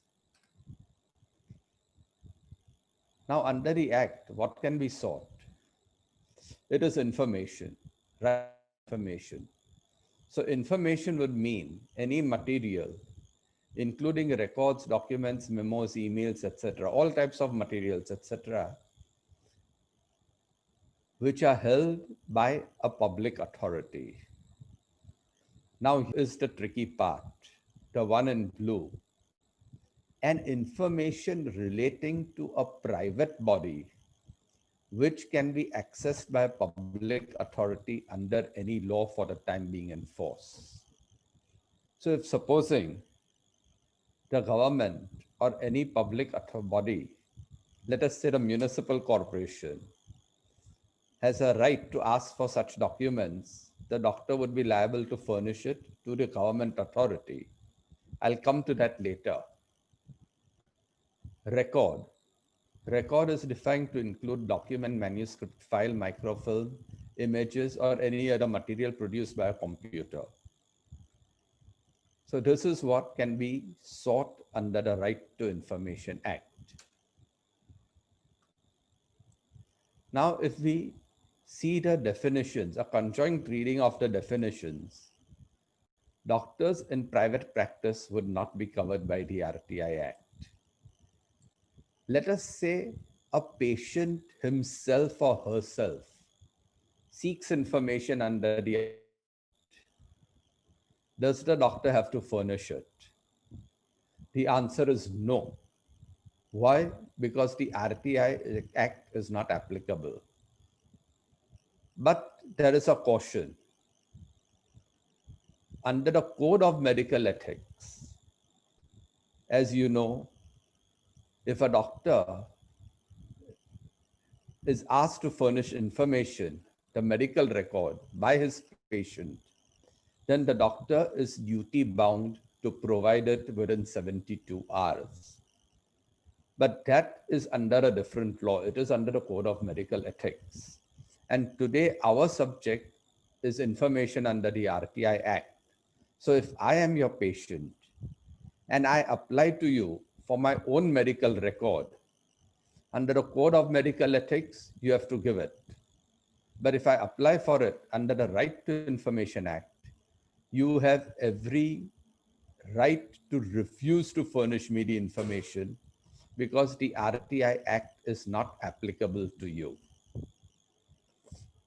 The gray area, perhaps, where you don't have to furnish information to a person asking you for information, but it can be a public authority.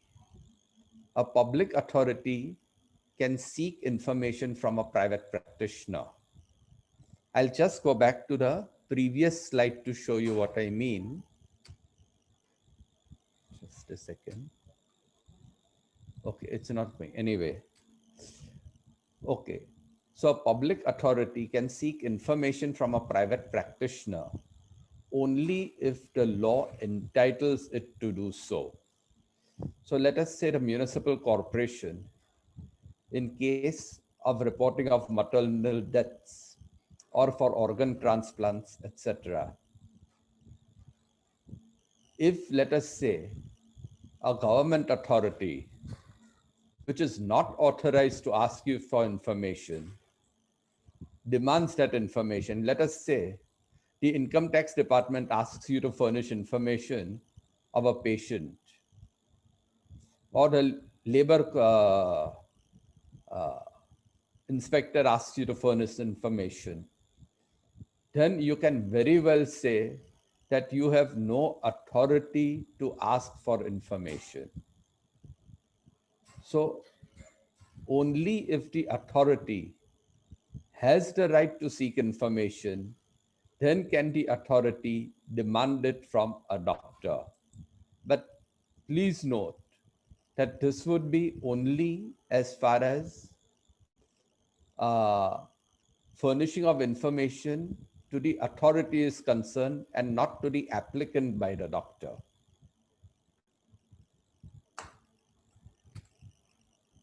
So to sum up this part regarding doctors in private practice, they are not covered under the RTI Act.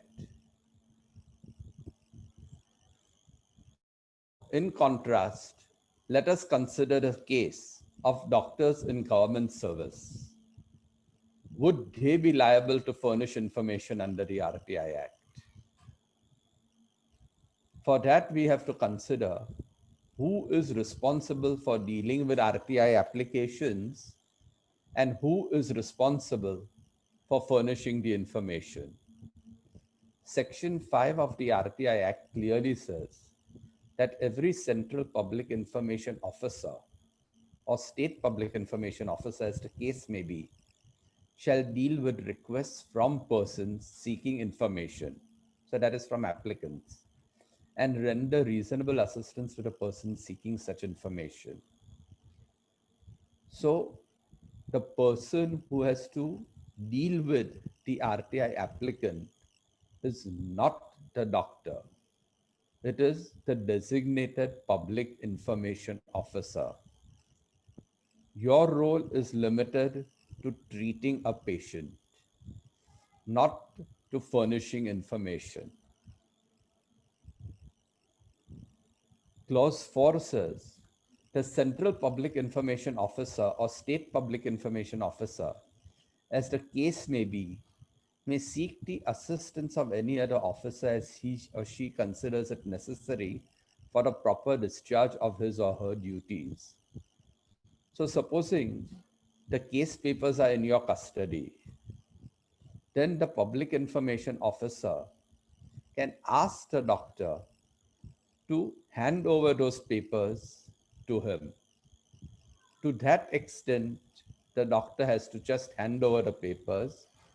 He does not have to furnish information accepting applications under the RTI Act and furnishing information is the sole prerogative of the Central Information Officer. So when the doctor, even though he is in government service, since he is not designated as the Public Information Officer, there is no obligation on him to furnish any information to any applicant under the RTI Act. Now, what sort of information can a person ask under the RTI Act? Can a person ask, make a fishing inquiry? Can I ask, why did the doctor decide on this particular line of treatment? The answer is no. The Right to Information Act merely says that whatever material is available on record, that material has to be furnished under the Act. It does not contemplate generating new material, generating new record, or opining on a particular aspect, which is not part of the record.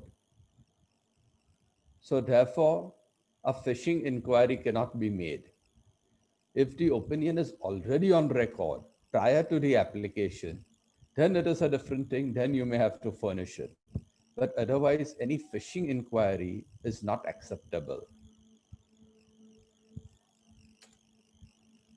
There is a special safeguard, since Dr. Ashok Shukla mentioned that people try to make fishing inquiries to find out who was treated, what was the treatment given, when does such and such thing occurred.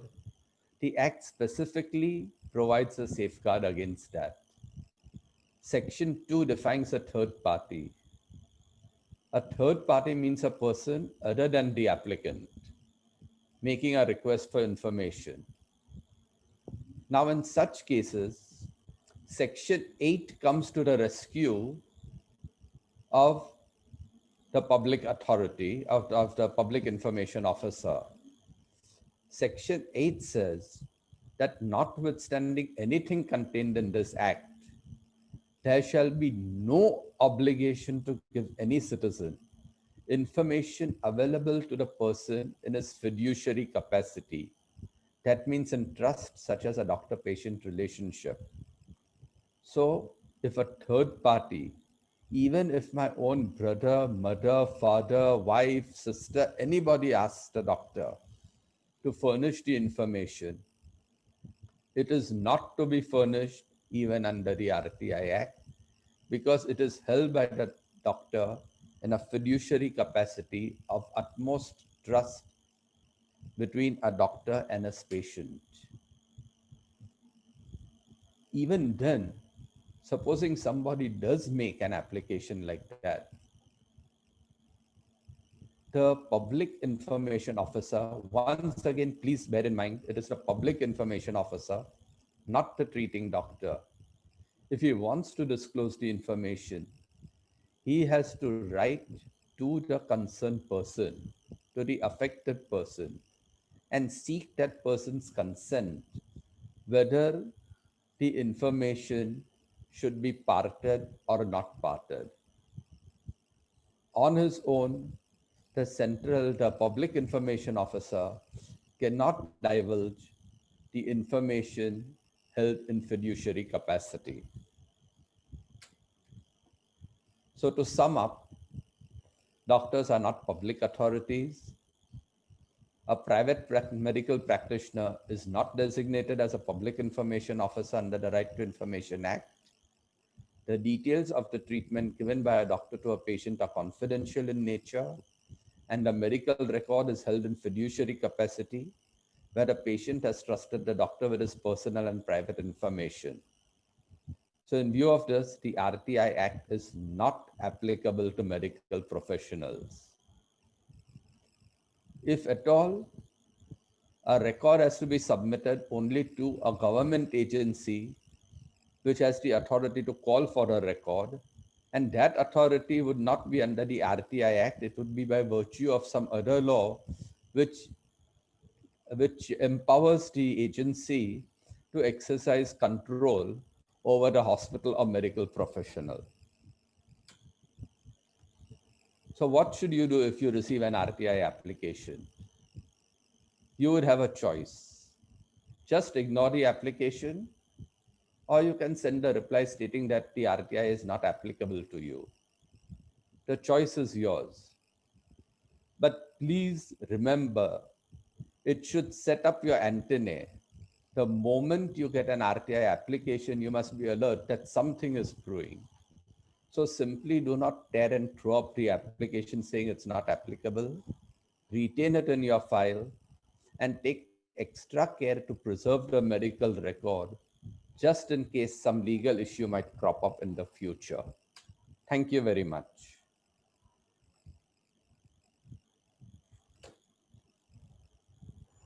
Thank you, sir, for an excellent talk. I think so. It has cleared a lot of doubts in people's mind. The reasons because a lot of time we doctors were getting a lot of panic, as I had spoken to you n number of types how people were getting harassed. I knew around 4 years back a gynecologist panicked and called me, there is some person harassing by putting repeated RTA and asking whether this woman has undergone an MTP at your place, and also trying to misuse, saying that she is suffering from sexually transmitted disease. If you don't disclose, I am also going to get infected, and trying to harass and putting such way. So now this indirectly clearly tells ki we don't come under the ambit, so we are not supposed to. We can ignore it also. And the most important, sir, what your line is, we have to be cautious because these people are going to create nuisance. Check all the papers and be ready. Some other turn or something we might come up.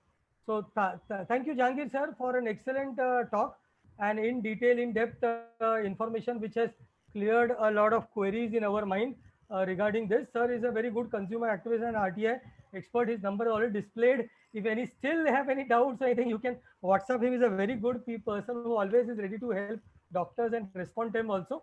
Thank you, sir.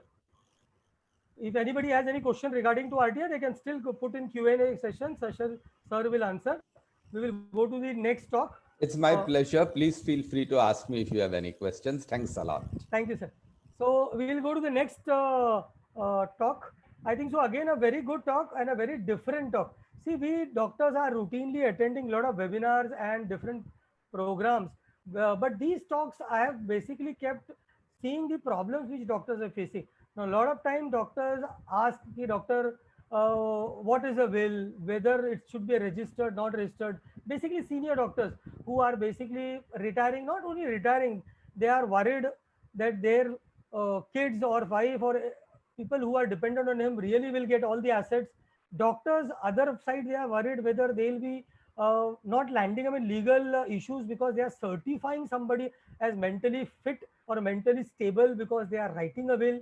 Sometimes doctors are becoming witness while some of their friends are writing a will.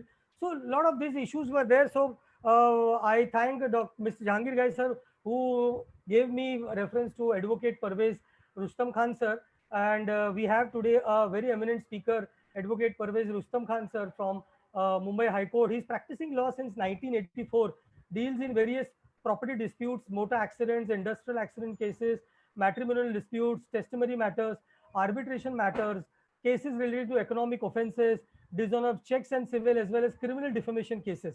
And I am very happy, sir, for removing time and also attending the whole webinar and knowing also what issues and how doctors are trying to make themselves aware so that they can help the patient and protect themselves. Basically, we are interested to protect ourselves from unnecessary issues and do best for our patients.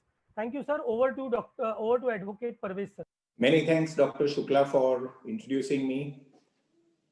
Also, thank you for inviting me. Many thanks to the organizers of the Indian Medical Association. And also, I cannot start this talk without conveying my thanks to my very, very close friend and colleague, Mr. Jahangir Gai, who has introduced me to this august body.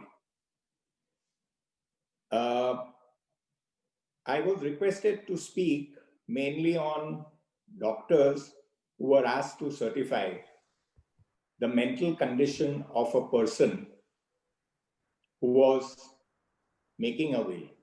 And the second topic was on certifying the person making the will as mentally fit.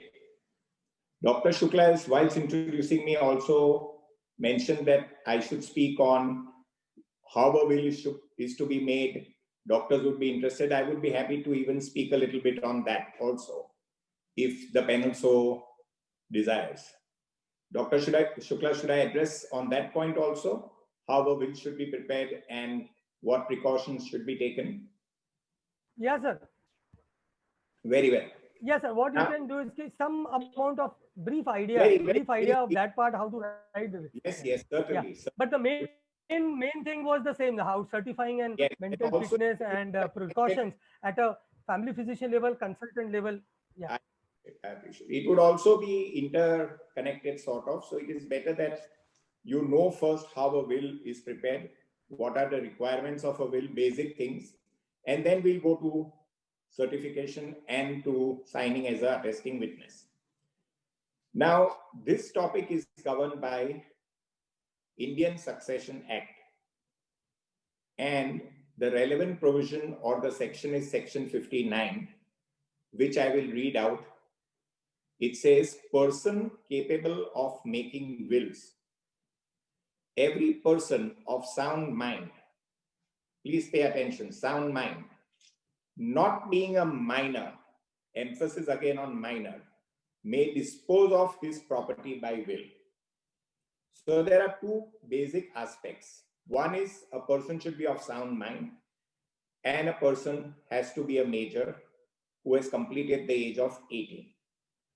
Now, two explanations are given to this section, which I will read, which are very relevant, not only for general purposes, but also for what I'm speaking about doctors certifying the mental capacity of the maker of the will. Let me also point out that in legal parlance, a person who makes the will is called a testator. So sometimes I may use the term testator, which would mean the maker of the will or the author of the will or one who prepares the will. So explanation 3 says, a person who is ordinarily insane may make a will during interval in which he is of sound mind. So as doctors, you will know better than me that there are some patients who at times are not in full mental capacity, and at times they have a very lucid thinking, their thoughts are very clear. And if a will is prepared during that period, it is considered by courts as a valid will. Although it will be looked upon very suspiciously by courts if it is challenged, a lot of other things will have to be proved, but it is not a general rule or a blanket rule that an ordinarily insane person cannot make a will. He can do it during the interval when he is of sound mind. We will go to what is sound mind shortly. Explanation 4 to section 59 says, no person can make a will while he is in such a state of mind, whether arising from intoxication or from illness or from any other cause, that he does not know what he is doing. Now, this is very important. Whether we as individuals are making our own will, or whether a doctor is certifying the mental capacity of the testator, or the doctor is signing as an attesting witness. This topic also I will deal with at length shortly. We all know, but for the sake of mentioning, I would like to clarify that will comes into effect from the death of the testator.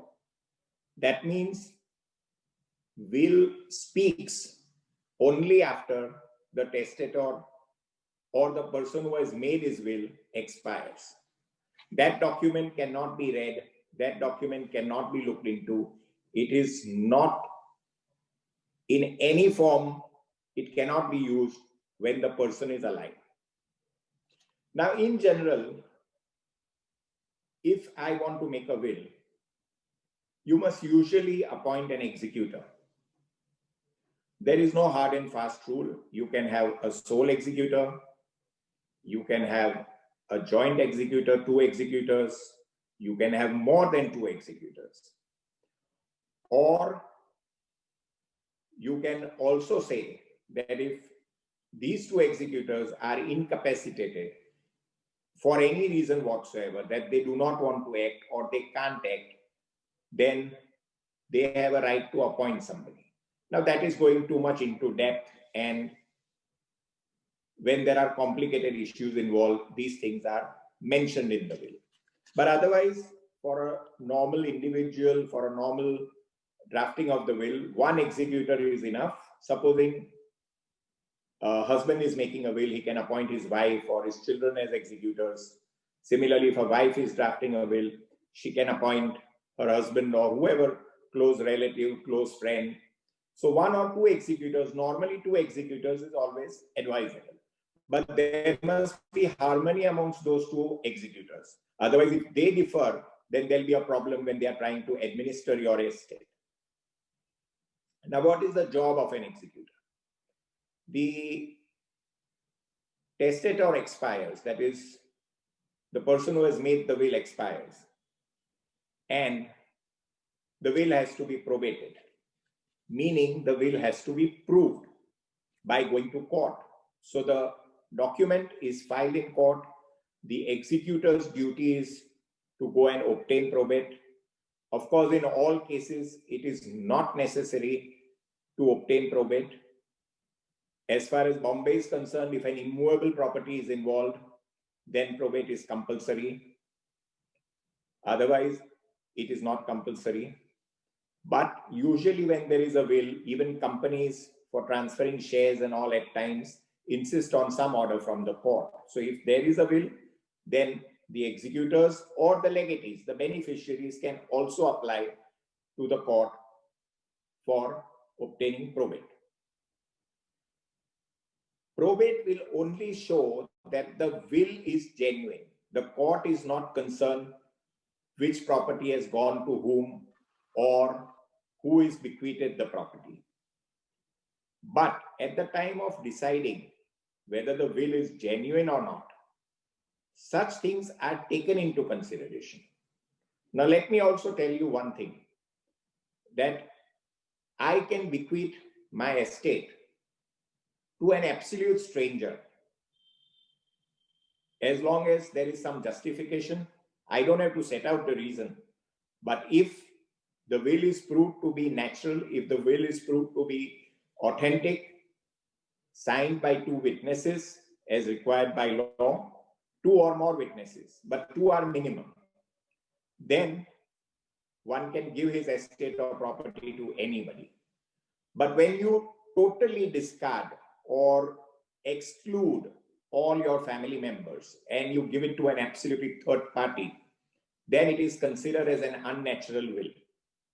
Again, that does not mean that it will not be proved in court once the entire procedure is done. And if the court is satisfied that there was no undue influence, the person's mental capacity was good, there was no coercion, there was no fraud, then even such a will is held to be a valid will. Now, coming to witness, first of all, you must also accumulate your properties, estate, wealth, make a list of it. You need not mention everything in the will. You can give specific bequests by saying, supposing my estate comprises of, say, 1 crore. I would say, okay, so much goes to Mr. A, so much goes to Mr. B, so much goes to Mr. C. So specific bequests. You specify the amounts, 1 lakh, 20 lakhs to so-and-so, 10 lakhs to so-and-so, 5 lakhs in charity to so-and-so hospital, whatever. So you must be, as a draftsman, when I say draftsman, meaning you will not draft the will, you can also draft the will, or your advocate can draft the will, but you have to prepare yourself and get ready and be very clear as to what you want to give whom. And on that basis, you either yourself draft the will or you instruct an advocate or a solicitor to draft the will. There is no hard and fast format to be followed for drafting will. As I said, you have to remember two things. One is you must appoint an executor. Supposing you fail to appoint an executor also, the court will appoint an executor. And you should at least have two witnesses. Now, when it comes to two witnesses, those two witnesses should be present when the testator signs the will. That means if I am signing the will, my witnesses both should be present.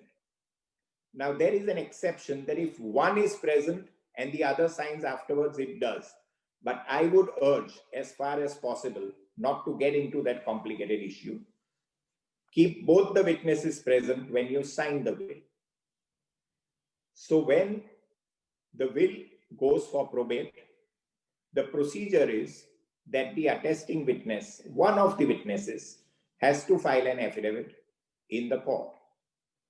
And when such an affidavit is filed, and if there is consent amongst the relatives, consent among the legatives, and there is no dispute about the will, and the heirs and legatives give consent saying that we have no objection in granting probate, then the doctor or any witness, as a matter of fact, is not examined by court. The affidavit is sufficient. The affidavit basically says that on such and such a date, I was present at such and such a place where Mr. So-and-so signed the will. He initialed every page. I, along with Mr. So-and-so or Miss So-and-so or so-and-so second witness, also affixed our signature. We affixed the date, we wrote the date, we initialed every page. And if there is no contest, the will is accepted by consent, then the doctor or any witness is not brought into the witness box and he is not examined in chief nor he is cross-examined. So, as I said, two witnesses are very important. I'll repeat, especially every page should be initial. The testator should sign, he should write the date in his own hand. The witnesses must sign, their full addresses should be given. They must write their date in their own hand and make sure, whether as a doctor or any other person who's becoming a witness, that the testator signs in the presence of the witnesses. It should not happen that the will was signed at home and somebody comes to your clinic and says, "Doctor, you know me. Would you be kind enough to please sign as an attesting witness?" I would strongly advise not to do that, because God forbid something goes wrong, you are put in the box, you are putting your neck on the line, on oath you are making certain statements. If things are proved wrong, you could be prosecuted for perjury, the will be set aside, probate won't be granted. So it is better that you do it in the presence of the person signing the will. Now, let us answer the question registration. Yes, of course, registering a will does help, but it is not compulsory. Section 17 of the Registration Act very clearly sets out that all documents relating to immovable properties have to be registered. Otherwise, it has no evidentiary value in court. But it specifically exempts testamentary documents. When we say testamentary documents, we are talking of a will. And therefore, it is not compulsory under the law that you register your will. It is absolutely optional. If you want to do it, you can do it. If you don't do it, it doesn't mean your will is invalid. It is still a valid will, subject to other things. And even if the will is registered, it will have some more weightage on the document, on the genuineness, but it does not mean that the will is genuine. If there are suspicious circumstances, if undue influence is proved, if any coercion is proved, if the mental capacity is challenged and it is proved that I was not capable of understanding what I have written in the will, then even if it is a registered will, it can be not set aside, but probate cannot be granted of that will. So registration is advisable if a person is aged, if a person is sick, or even normal person.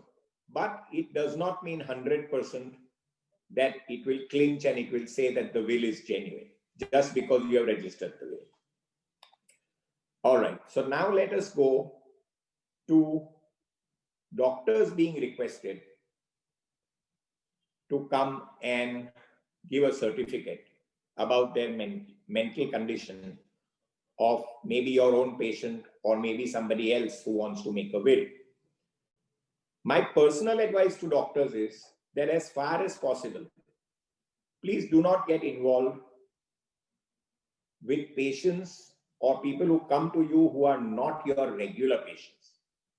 Suddenly, if somebody walks in and even offers a large sum, I don't think you should get involved in attesting a will or certifying that he is of good mental capacity, because we do not know what the repercussions could be.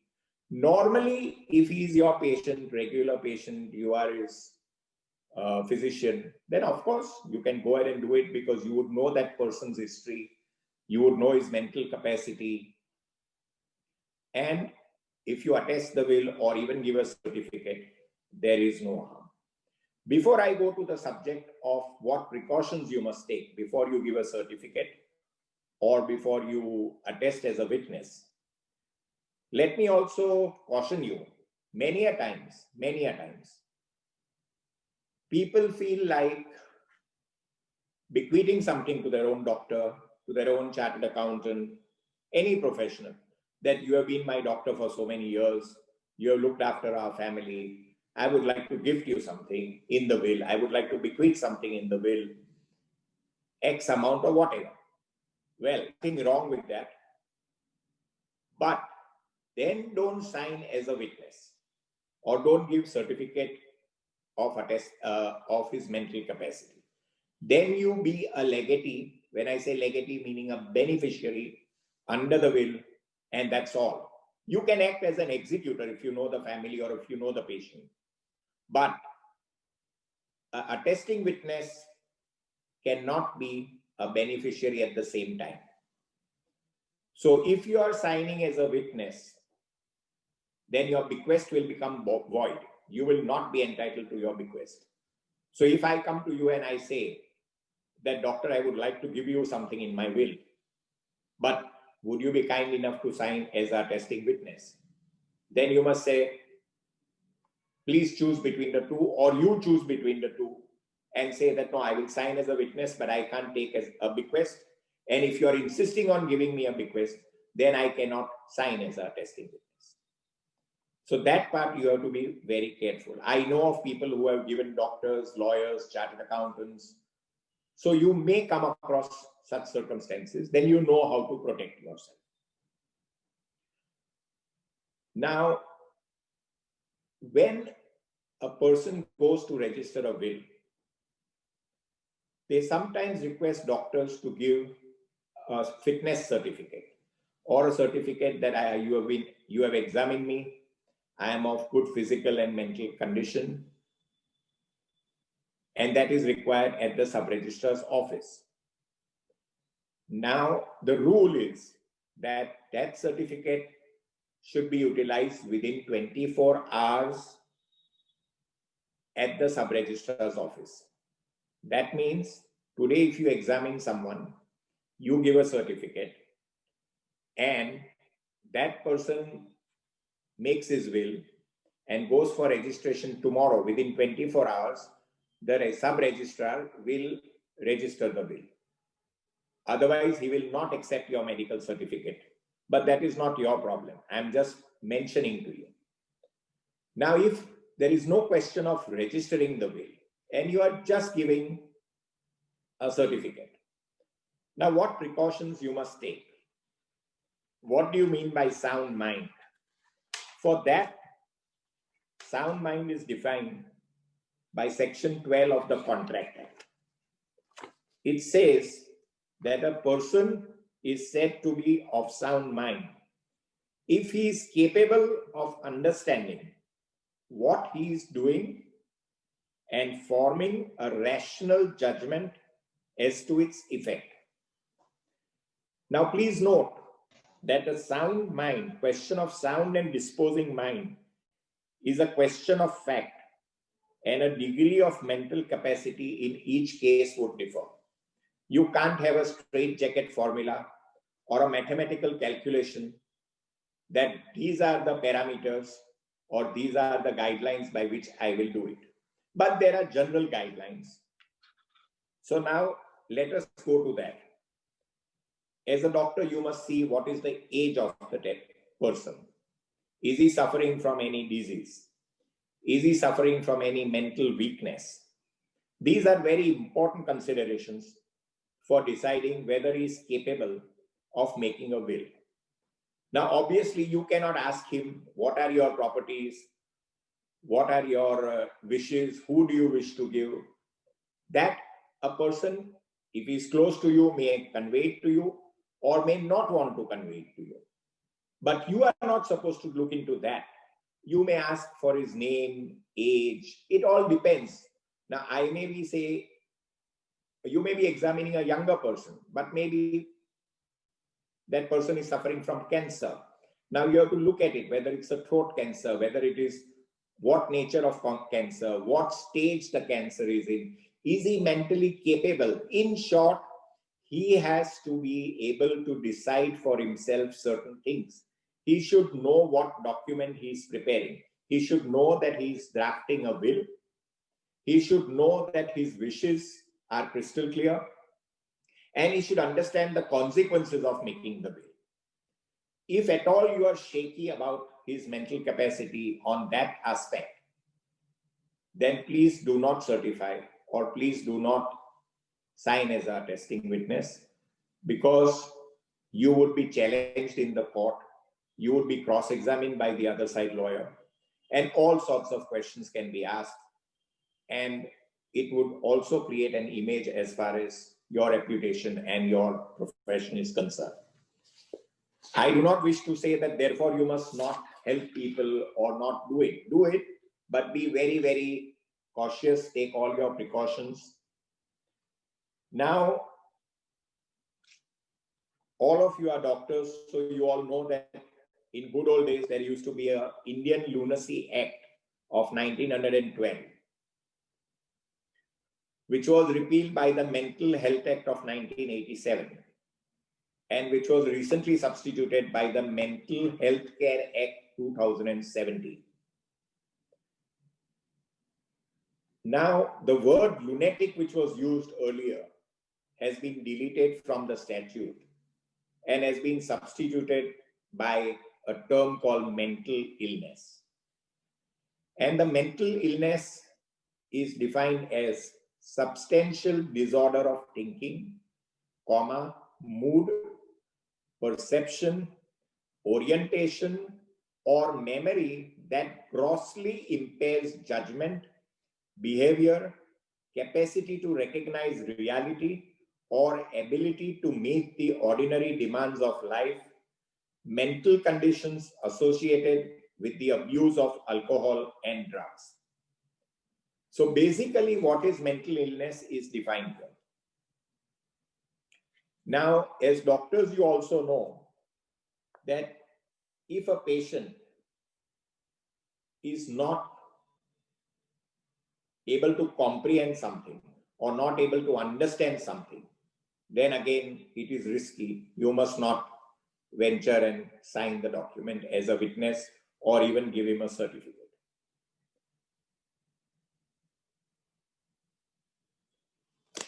Now, let us take some examples. And these have been real instances, reported decisions. Supposing I'm suffering from Parkinson's, and I request you to either give me a certificate or sign as a witness. You will go through the same procedure. You will examine me. You will examine my medical papers. You will see at what stage of Parkinson's I am. If necessary, you want to be very sure, discuss with his doctor, his neuro, or his physician, or whoever, if you don't know me. And ascertain my level of understanding, that whether the Parkinson's has affected my mental capacity. If it has not, and I'm capable of understanding that, yes, doctor, I know what I'm doing. I am making a will.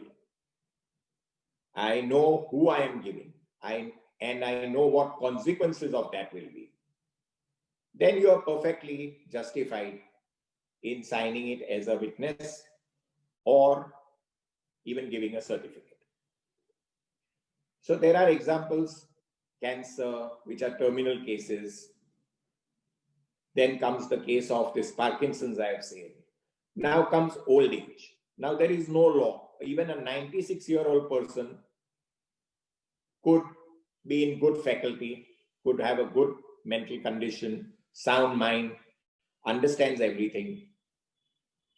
And sometimes even a person younger than that age may not be. So it all depends from each case to case.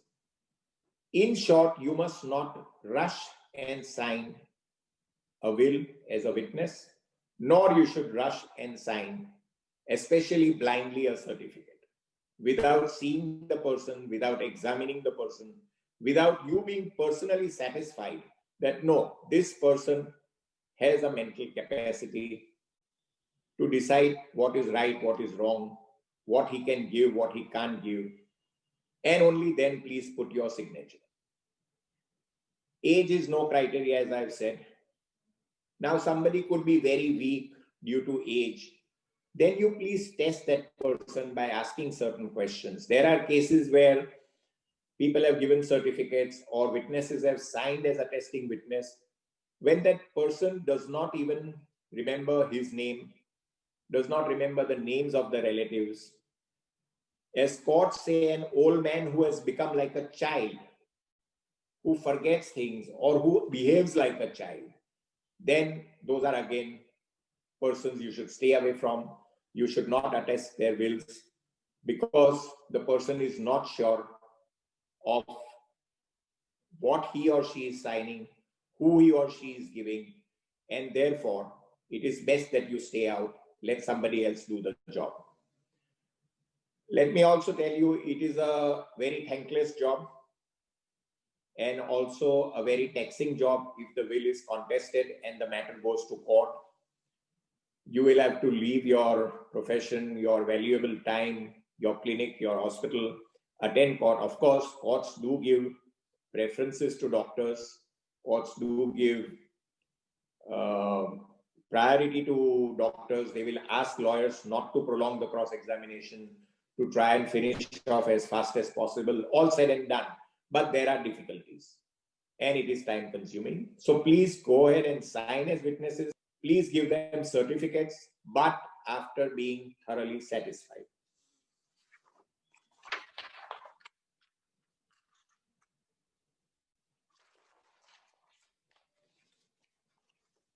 Now we discussed that when a person is mentally ill also or is suffering from some kind of illness, but during the period that person is lucid, that person is able to think, then he is capable of making the will.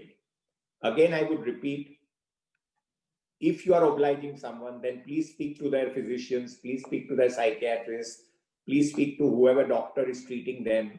Preferably that doctor should sign rather than you signing it. But if he or she is your patient and you know the history and you are satisfied, please go ahead and do it. There is nothing wrong. Where the courts have said for such instances, the language is, the law does not require every testator to be in peak physical and mental condition, or to be possessed of sound and disposing mind and memory in the highest degree, so long as the testator has enough to discern, that means to see or notice without difficulty, and directly to judge the matters, that enters into a rational, fair, and just testament, that is surely enough. So you are not supposed to check whether I'm absolutely physically fit or I'm 100%. I mean, Even we sometimes forget people's names. We sometimes forget certain things. But age-related problems, as a medical practitioner, you will understand better than any other layman. So judge each patient by his history, by his case, and his current moment when he's signing, and you are going to sign or give a certificate. And then please certify, and then please sign as a attesting witness. Now, about intoxication. It's very funny. The courts have gone to the extent of saying that if I am a regular drinker and I make a will, can it be said that I was an alcoholic and therefore the will is not valid? The court said no. It says a person who's habitually addicted to drink but is not insane or deranged may make a valid will. But there are cautions as far as a person who's excessively drunk and is utterly deprived of the use of his reasoning power, his understanding power, then you should not sign or certify for such a person. Same principle applies to drugs. Addiction to drugs may also result in delusion and merge into mental illness. So if you know that a person is a drug addict or is a habitual drug consumer, you should better stay away from such people and not affix your signature as a witness or give a certificate. Now let's talk about general illness. The courts have said illness which impairs the mind of a person in such a manner as to deprive him of the power of understanding the nature of the instrument or its effect will invalidate the will. So as I said, as long as the understanding power is there, the person knows what he or she is doing, then it is perfectly all right to sign as a witness. Infirmity are also of two kinds, physical and mental. Physical infirmities results from old age and severe illness. Courts have repeatedly said, mere old age does not deprive a man of the capacity of making a will. Yet, if a man in his old age, as I said earlier, becomes a child again in his understanding, or he becomes so forgetful that he does not remember his own name or that of his relatives or answer general questions, he is not fit to make a will. Then if you are in doubt, please don't sign and please don't give a certificate. The real test is whether the testator had a proper appreciation or comprehension of what he is doing. And secondly, testator should not be too feeble and weak to resist someone influencing him.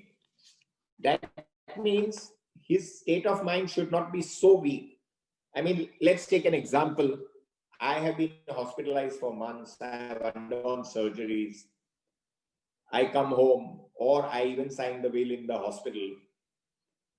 But I have become so weak and so feeble that I'm absolutely helpless, sort of. Let's put it in those terms. Then there are very likelihood of chances of me getting not influence. Influence is not the term. Undue influence. Somebody coercing me, forcing me, saying that no, you don't give it to so-and-so, you give it to so-and-so only. Now that is a risky area.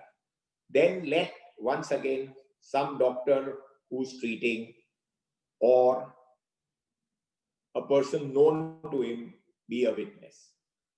Of course, in cases where such hospital cases have happened, where wills have been executed in hospitals, and doctors are not attesting witnesses, or there is no certificate, for example, ordinary two laymen have signed as witnesses, then the court calls for the records, medical papers, they examine the nature of illness, they examine the mental capacity, because even in hospitals to a certain extent, the mental capacity records are kept.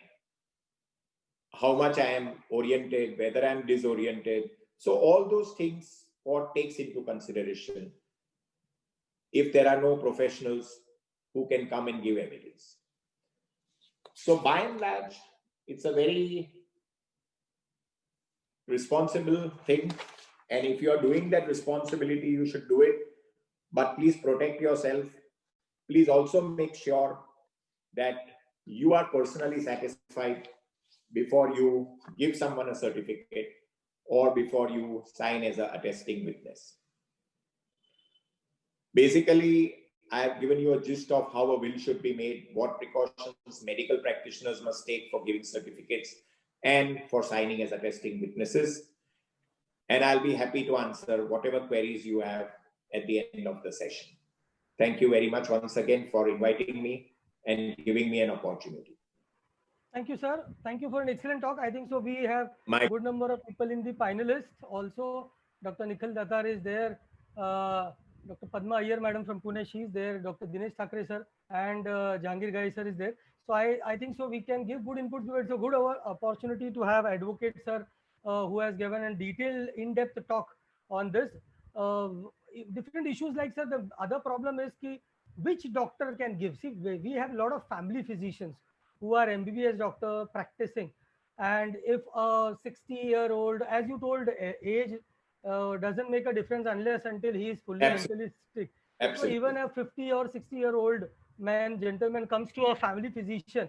So whether in the one visit he can assess, or he should call more times, or is there any format by the court or created by people where they have to tick some findings, and then only they should give any suggestions or any guidance, sir? Yes, certainly. No, I wouldn't say any chart or ticking the box would help. When you say a family physician, meaning, are you attached to that family or yes? So supposing I am your patient and you have been regularly looking after me, my family. So you have a general overall knowledge about my medical history, my physical condition, my mental condition. Even if supposing, God forbid, I go for a illness which requires specialty, I would obviously first come to you, and you would then put me on to a specialist or a surgeon or whatever. And then you are in know of what is happening, what is my progress and all that. Now, if after knowing all that, you feel that yes, he can understand, he comes, he talks to me, he discusses his illness with me, he is well oriented, then of course, go ahead and sign. I mean, best of genuine wills have been contested for greed, let's put it this way. So we can't shirk our responsibilities. But there's no point in calling that person once or twice. It is your assessment and your judgment. Of course, if you are not satisfied, you go to that person's house, you examine him. Supposing his wife comes and says, doctor, just give me a certificate. No. Then you please take the trouble of going to that person's house, examine that patient, ensure that, yes, ask him general questions. What are you going to sign? For what are you wanting my certificate, mister? Then if I say that, yes, I am going to make a will, would you be kind enough to certify because I have undergone this surgery or because I'm 85 years old? Then yes, then you know that this man knows what he is doing. Other things like undue influence, coercion is not your burden. That whoever challenges has to satisfy the court. But basic satisfaction from your end about my being oriented, about my being having a proper capacity to understand what document I am signing and what would be the effect of what I am doing, then fine, go ahead. You can ask him general questions. You can ask him a little bit about his past, his present. Just because I forget a few things does not mean I'm not qualified to make a will. But I mean, with your experience, you would be able to gauge. So, yeah. Ideally, don't venture for somebody totally unknown. That's my advice. Yeah. So is it mandatory to show the content of the will to the witness No, while signing not the will? at all. Not at all. Forget a doctor or an ordinary witness also. Can a doctor, government doctor, deny to give a certificate? Government doctor. If person approaches and government doctor wants to be on the safer side, he has not seen patient before. See, a lot of time what happens, these patients are staying in some area and they go to a nearby government hospital which is 6 kilometers away, thinking that I will take a certificate from doctor, government doctor, more weightage, more less chances that it would be debated in the court of law because the government doctor. And can that government doctor says, well, I am just seeing you for the first time, in 5 minutes I can't assess your mental health, and refer to a psychiatrist, or he can call 2-3 visits? What do you, sir, suggest? If he wants to oblige them, or if he wants to help them, then he must, like any other doctor, whether he is a government doctor or attached to a government hospital or any private doctor, he must then take all the precautions of examining the patient, ascertaining the facts, satisfy himself, and then give it. Nobody can compel a government doctor or private doctor to give certificate. I am not aware of anything which under your medical ethics compel you to give a certificate. Yes, yes. I am not aware. Right. So if that is so, like Mr. Guy said about that Right to Information Act, that under Right to Information Act, you may not, but your medical ethics require you to give your own patient whatever information. Right. These are the questions I'm asking from the question box. This was the question from Dr. Nayyar Afroz. A very good question. If how shall I say? So a government doctor, to answer your query flatly, is not obliged to give it. There is no compulsion. Yeah. Only if he gets satisfied personally, he can do it. Right. Any doctor, as a matter of fact. That is fine. Ultimately, ethics are the same. Let it be government or private. Rules are the same for both. And if you don't know a person, please take extra precautions. Yes. Please take extra precautions. So as a psychiatrist, can I give a certificate to a patient suffering from bipolar disorder who at present on medication is stable? Well, as I told you, the courts have said that if at that time that person has a clear understanding, can comprehend, can, as I repeat, understand what document he or she is signing, then yes. Then you make, see, even under such circumstances, you write that this patient suffers from such and such condition. I have examined this patient at this particular time. And at this particular time, on such and such date, from such and such time to such and such time, I find the person to be in a stable mind or mental capacity, and then certify. Right. So thereby you are protecting yourself also, and you are not damaging the case of the party concerned also. Right. So how many times a person can create a will? For example, a person creates a will in 2011. So you can create it every minute. Every minute. So if a person creates a will in 2012 and registers, but in 2019 he creates a will and doesn't register, no and problem. 2020 he dies. So the will which was made in 2019 will take legal stand. The last will survives. The last will is taken into consideration. Yes. That is why legally we call it the last will and testament of so and so. And the will, if he doesn't make any other will, that will remains valid till he is alive and can be probated once he dies. Yes. Also, I must tell you one more thing for general information of doctors or anybody, that if I make a will today and say I want to make a small change in the will, I need not redraft the whole will and create a will. I can make a first codicil. Codicil is like a small, another testamentary document, another will, but which only says that I confirm the rest of the contents of my will dated so and so. But in para so and so, I decided to give it to Mr. A. Now I don't want to give it to Mr. A. I want to give it to Mr. B. Or say some substantial property gets sold off or something, and if you had bequeathed it. So some change, one or two changes, you can do it by way of a first codicil, second codicil, third codicil, nothing wrong. Then you have to take probate of the will and all the codicils. But if you are going to make major alterations, say when you are 40, you made a will, and now you want to do it at 75, 80, it's better that you make a fresh. Okay, sir. Then don't make a.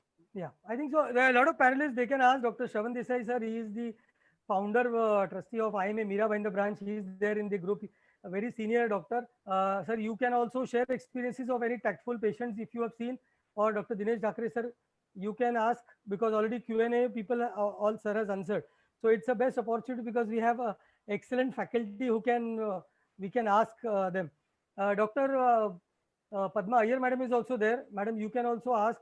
Mr. Jahangir Gai, sir, you can also give inputs whether there is any issues where difference of opinion between a MBBS doctor or a BMS doctor, family doctor, or you can say psychiatrist as about giving the same certificate.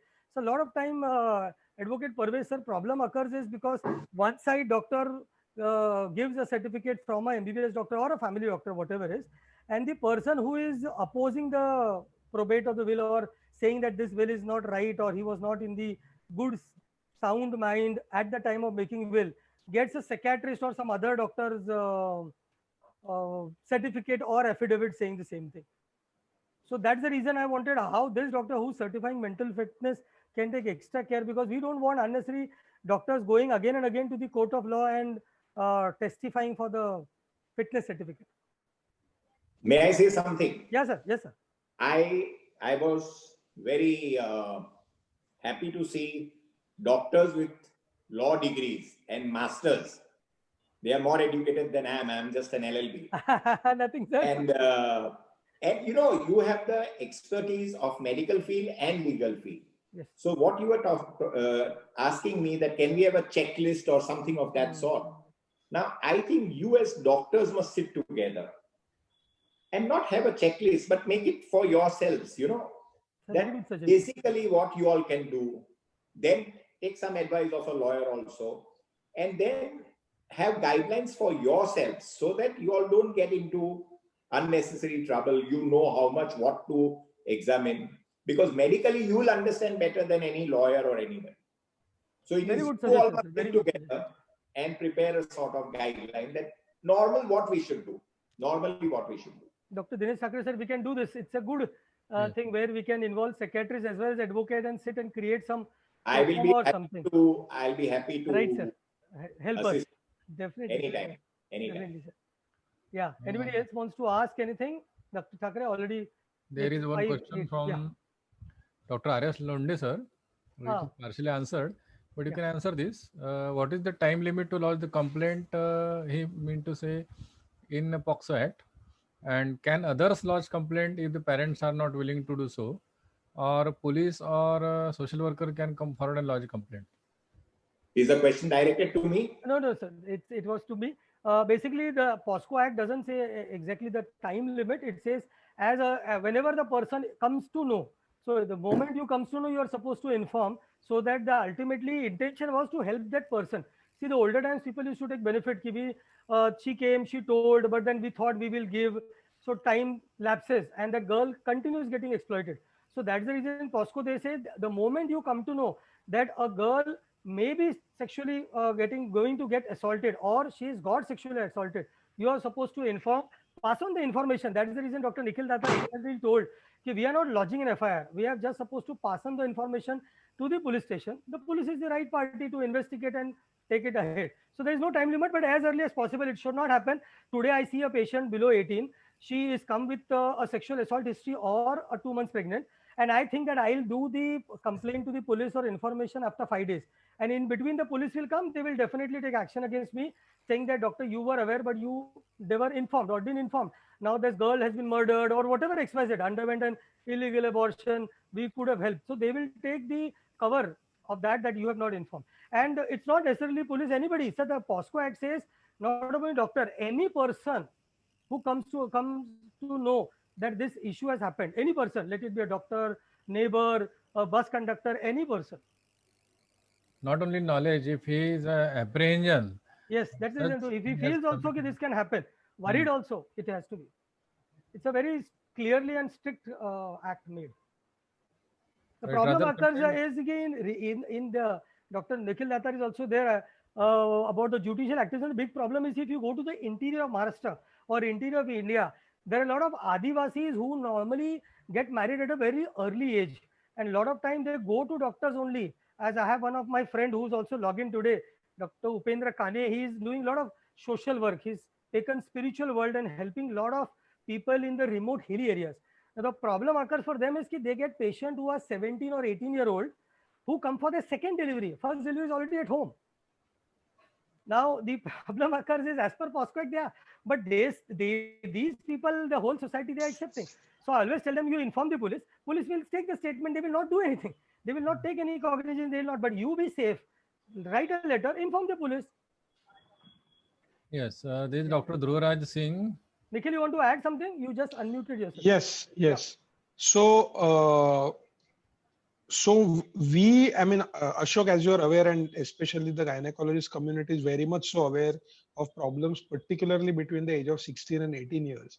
And the big problem is that while POXO Act has been drafted primarily to take care of the privacy and confidentiality of the girl, when a girl of 16 or 17 herself says that she has had a consensual sexual intercourse with her boyfriend, probably her own classmate or something of that sort, the day you try to involve the police straight away under POXO go capture that boy, put the boy in behind the bars, and the whole privacy doctrine that we are talking of goes out of the window straight. Yes. Now I have been trying, and I am again very bullish because as far as MTP was concerned, I began my movement from 2005, and in 2008 I got one case, that was Nikita Mehta, and the movement got started. So I am very bullish, and that's why I have been appealing to people and doctors that if there is one educated girl from an educated family who is below the age of 18 years, I am willing to take that matter up to the court, whereby making them aware that, okay, we are informing, but please direct the police not to unnecessarily arrest the boy in the interest of protecting the privacy of the girl. So if anybody in the audience at any point of time comes across any such kind of a case, please think of me. I'm more than happy to take that matter up, and I do all this work totally free of cost. This is an activism work. This is not the professional work for me. So just taking that opportunity, and I'm sure there's so many people like Ashok who will chip in and who will want to take it 100%. further. 100%. Because that's the area where what we are also seeing in between Times of India. A long time back, I read an article where a boyfriend tried to do the DNC of his girlfriend, thinking that she's pregnant with a screwdriver, because he went on Google, read about dilatation, that this is the way doctors do, and he tried, and she perforated, she died. On postmortem, they came to know that she was not pregnant, but they were apprehensive. So one side we are talking about MTP making safe, and the other side we are making it difficult. Where in a society where sexual development and growth is happening so fast, availability of society and social, I think so 16 to 18 is the age where government has to be thinking. So a lot of other countries, what they have done is this, that for this particular age, I mean, whether it is 16 or 15 or 14 is a societal matter.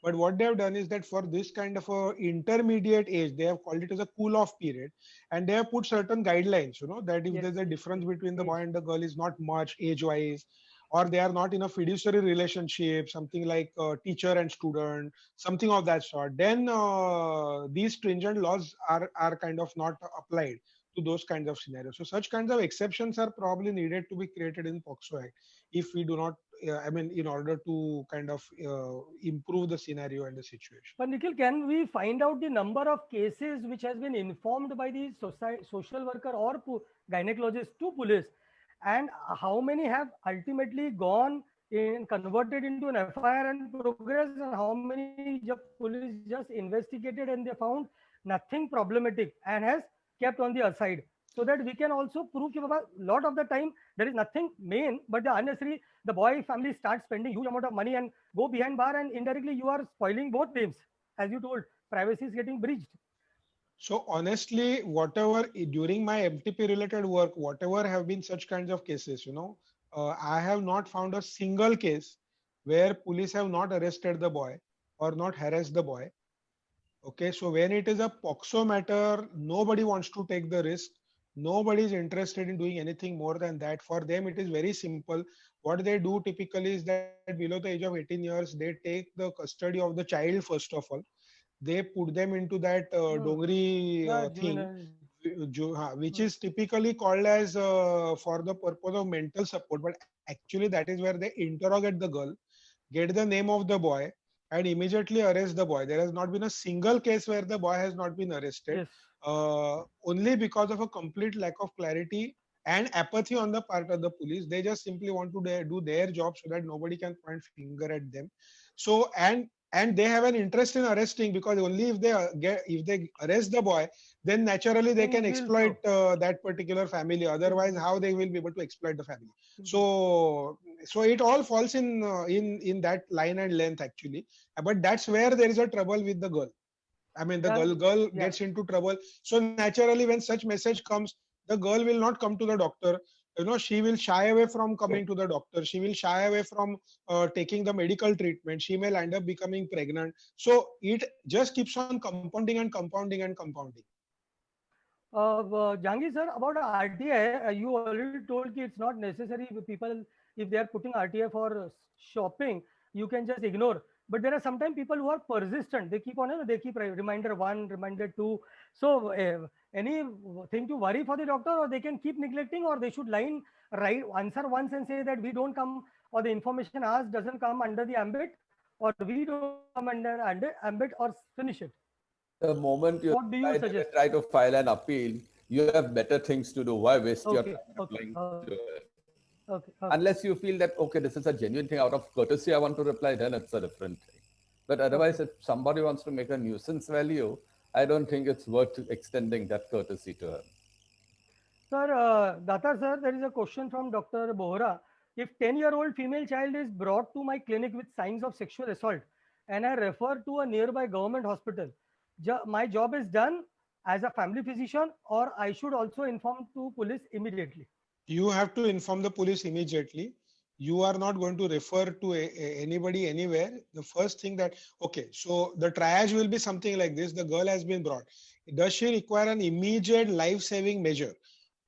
Let's say she's bleeding torrentially. Okay, so there is no question of informing. You will just simply start resuscitating her. Now, probably the tune of the question is that the girl is stable. She does not need anything immediate. That's what probably the tone and the tune seems to be. So obviously, then in that case, there is no question of immediately doing something. And it is quite in fairness to, but document this fact that she has come in this kind of a condition. She is quite stable, etc., etc. And immediately, the first thing that you will do is to inform the police. Let the police come and take the charge of the situation. But in the meantime, till the police is informed, if the patient and the relative go away, are we supposed to ask them, please wait, or? Yes, you have to try and keep them waiting. Number one, in such a scenario, the thing that works well, I'll tell you, typically what happens is that police are usually very slow, because for them in their daily routine work, this becomes additional nuisance value kind of thing for them. So the best thing, is to inform 100 number, because 100 number, all messages get recorded. The time you inform 100 number, everything gets logged in, and automatically police cannot deny the information that they have not been made aware of this particular fact. Otherwise, you keep on calling the police station. The first person in the police station will say, where does the girl live? Acha, udhar ka area mein, okay. Udhar ka police station mein phone karo. Udhar kidhar ho gaya assault? Udhar ho gaya tha. Udhar ka police station mein phone karo. And there is no record that gets created, that you really inform the police. So the best thing in such a scenario is inform 100 number. Police will run and come to you. Rather than you becoming a football between different police stations, police will run and come to you because you have made a complaint on 100.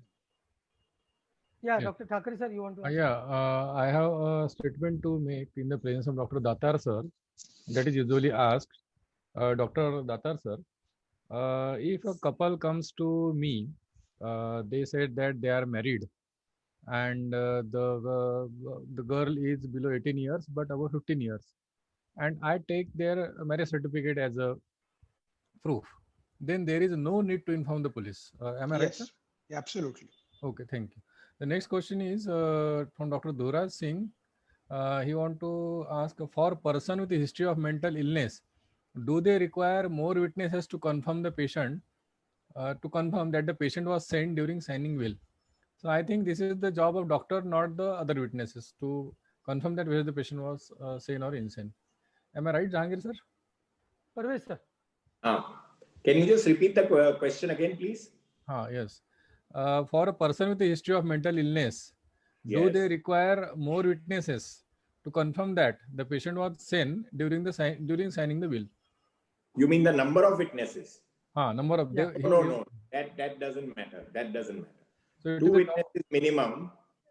Whether I am mentally ill or I am perfect, more witnesses are welcome, but minimum 2 witnesses.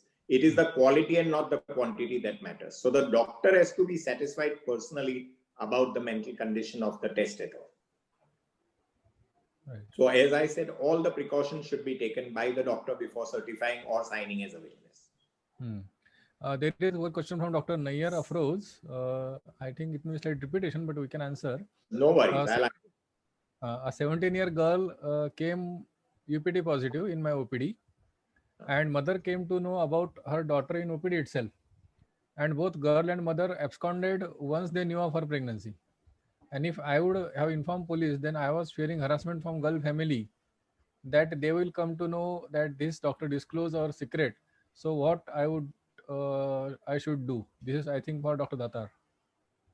Yeah, so it's a typical catch-22 situation, and we completely understand, agree, because this is a problem not only with the MTP below 18, even for domestic violence. If you look at the way the law has been drafted, you come to know about domestic violence, you are expected to report to the police, irrespective of whether they want or they don't want. That's what is the law of the land. So there are many such responsibilities which are put on the doctor to do. Now, whether it is in the best interest of the person or not in the best interest of the person, I don't want to get into that.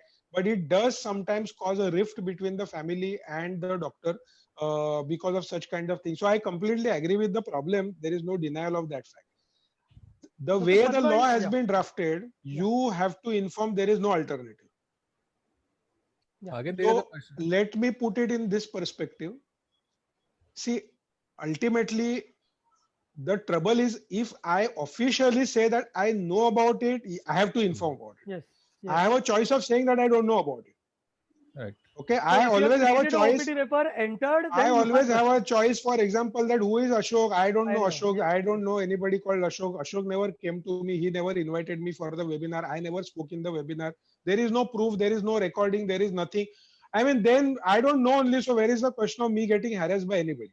But if I say that I was invited on the webinar and there is a recording that I was invited on the webinar, and then I say something else that okay, abhi mere ko aisa lagta hai na waisa lagta hai and all that, then you are into trouble. So I hope that you got the message. Yes, perfect message. Directly give you the message. Again, same is with the words that apprehension and knowledge. You have to prove that you didn't have any apprehension, you didn't have knowledge, then you can escape probably.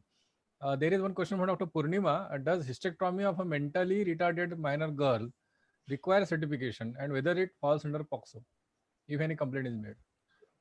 Then it will, see, a mentally retarded girl will require a certification from a neurophysician, whoever is treating that she is unstable, and then the guardian will take the consent for the hysterectomy, and they can do the hysterectomy. The gynec can, a lot of time they do the hysterectomy for such girls because they are not able to take care of themselves during the periods pattern. The only thing is the family has to protect that these girls should not get sexually exploited in later, because I remember one of the issues in Thane Mental Hospital long time back, where a lot of girls were hysterectomized and they were sexually assaulted because they didn't have uterus. So there were no problem. There were no evidences or no pregnancy to occur. So I think so the gynec who will be doing hysterectomy should see that the family or the guardian who is taking care should get the proper certification done about a mental status before going ahead with the hysterectomy. Dr. Datar, you want to add something? Yes, I completely agree. First of all, I would as a gynecologist go extremely cautious and extremely slow on doing a hysterectomy on a mentally retarded. One of the veteran gynecologists, I will name Dr. Shirish Shet, who was doing free surgeries of free vaginal hysterectomies for in a particular asylum, mental house, or whatever you want to call it as, and he had to face a very big trouble because of some NGO creating some kinds of problems. So the prima facie question, okay, today if you look at it from the rights perspective or you look at it from the NGO perspective, is whether hysterectomy is the only methodology to treat it or there are any other methodologies to treat it. Just because somebody is unstable, does it mean that hysterectomy is required? That another is a very, very big question. So prima facie, I would really want to be extremely cautious while doing a hysterectomy. I have not understood actually from where has this got linked with POXO. POXO has got to do with sexual offenses. So hysterectomy has got nothing to do with sexual offenses. So there is no question of POXO involved over here. So it is only the question about minor unstable mental person and hysterectomy, no POXO comes into the picture. I think so. The Dr. Padma Iyer madam had posted some question. Dr. Dinesh Thakre, can you see it just slipped above? Madam, you can unmute and yourself also ask. You are one of the panelists. Yeah. Yeah. Okay, good afternoon. I Good wanted afternoon, to ask, is it mandatory to register a will or notarize the will, or a plain paper will also will do? There is no need to register the will. As I have explained, it is not compulsory. If you want to do it, please do it. There is no harm. It will add a little weight, but that does not make it 100% a valid will. The person who propounds the will or the person who goes to court will have to prove various other things. So subject to that, registration will add a little weight. It is not compulsory. Even registered wills are challenged and the courts have come to conclusion that the will is not valid. Answering your second question, is it required to be notarized? No, not at all. It has no meaning. I can understand once you obtain probate or of the original will, supposing you make a photocopy, 4 or 5 photocopies and you notarize it, but that does not add any validity. In fact, a will is not required to be notarized. What is required is 2 witnesses. That's the most important thing. And the person making the will has to sign it in the presence of those 2 witnesses. Then you can even write it in your own handwriting, madam, on a piece of paper. It will be a valid will. So Okay, long. Thank you. Okay. So most of the time people try to keep witnesses who are younger than them. Yeah. But sometimes if in a case scenario where both the witnesses die before the will is probated or executed, then how the court goes away, you know, because I will tell you. Then it goes by circumstantial evidence. Again, it depends from case to case. Now, usually, if I'm signing a will, somebody from my family will also be there. And supposing you as a doctor has signed it, then that person can say that I was present when so-and-so signed it. Maybe before that, the witnesses have given an affidavit in court. So it will all depend. But there are ways of doing it. It just does not mean that therefore it is not proved. It is very, very rare instances where both the witnesses would not be there. Unless you are traveling and one died in an accident together or something. Otherwise, it's a very remote possibility. So but it's still done. It's always It's better to keep witnesses who are not relatives and stay together, apart. No. Younger witnesses do help because no point keeping own same age people Right. Yeah. Anything else? Is there in the QA box? Dr. Thakre sir, Dr. Rajkumar Suryavanshi sir? I think so. It was a fantastic. Let's see if there is anything else. Otherwise, it hats off for all our speakers from 2 o'clock till 5:35. We are on their chair, hearing, participating, and sharing, guiding us. So I thank everybody, all the panelists, IMA, Maharashtra State stalwart leaders, HQ, Maharashtra State national leaders, Dr. Dinesh Thakre sir, all the speakers, right from Mr. Jahangir Gai sir, Parvez Rustam Khan sir, Dr. Nikhil Datar, and Dipen DigiShield for partnering with us. I am Meera Bhinder, Dr. Vivek Dwivedi, President, Dr. Sanjay Mehra, Secretary. It was great to see Dr. Padma Iyer, madam, to join and share her. It always helps. Thank you. Well done. Helps and motivates us most. It is the 13th session going on. When I started, I thought it's a very dry topic. I know how, don't know. But I have seen that people are there for the whole 3 hours. When we do at the night, 9 o'clock, madam, sometime at 11 o'clock, Dinesh and I have to tell ki Baba bus ho gaya, now we can't take any questions. And people watch. Excellent. And we are so happy to help our members, Jahangir sir and Parvez sir, because a lot of time what happens, doctors are so busy in their practice ki they sometimes get carried away and by wrong people at a wrong place, and then they have a very bad impression about judiciary or people. I always tell ki judiciary is very good. As you told ki when both witnesses die, there is a method out. The judiciary will find a way. It will not directly accept things. So I always tell doctors ki you follow the protocols, try to take all safety guidelines. Judiciary will always understand your way. come with clean hand, come with clean mind, and with helping. It will definitely help.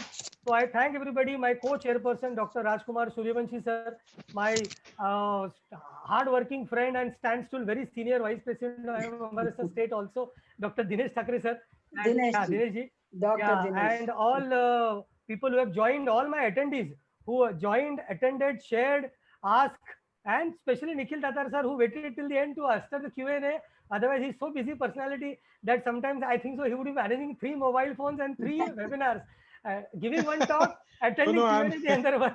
And in the meantime, I'm doing that. I'm doing that. I know, I can understand, sir. So, but I am amount logging of in and logging in. experience and hard work people who have done, it always helps when, because see, you all people don't only speak what law says, you also speak the other gray zones which are there, where people have to use their brain and give a thought that how we can help and come out, because ultimately everybody's goal, as all doctors' goal, are the same: to help the patient.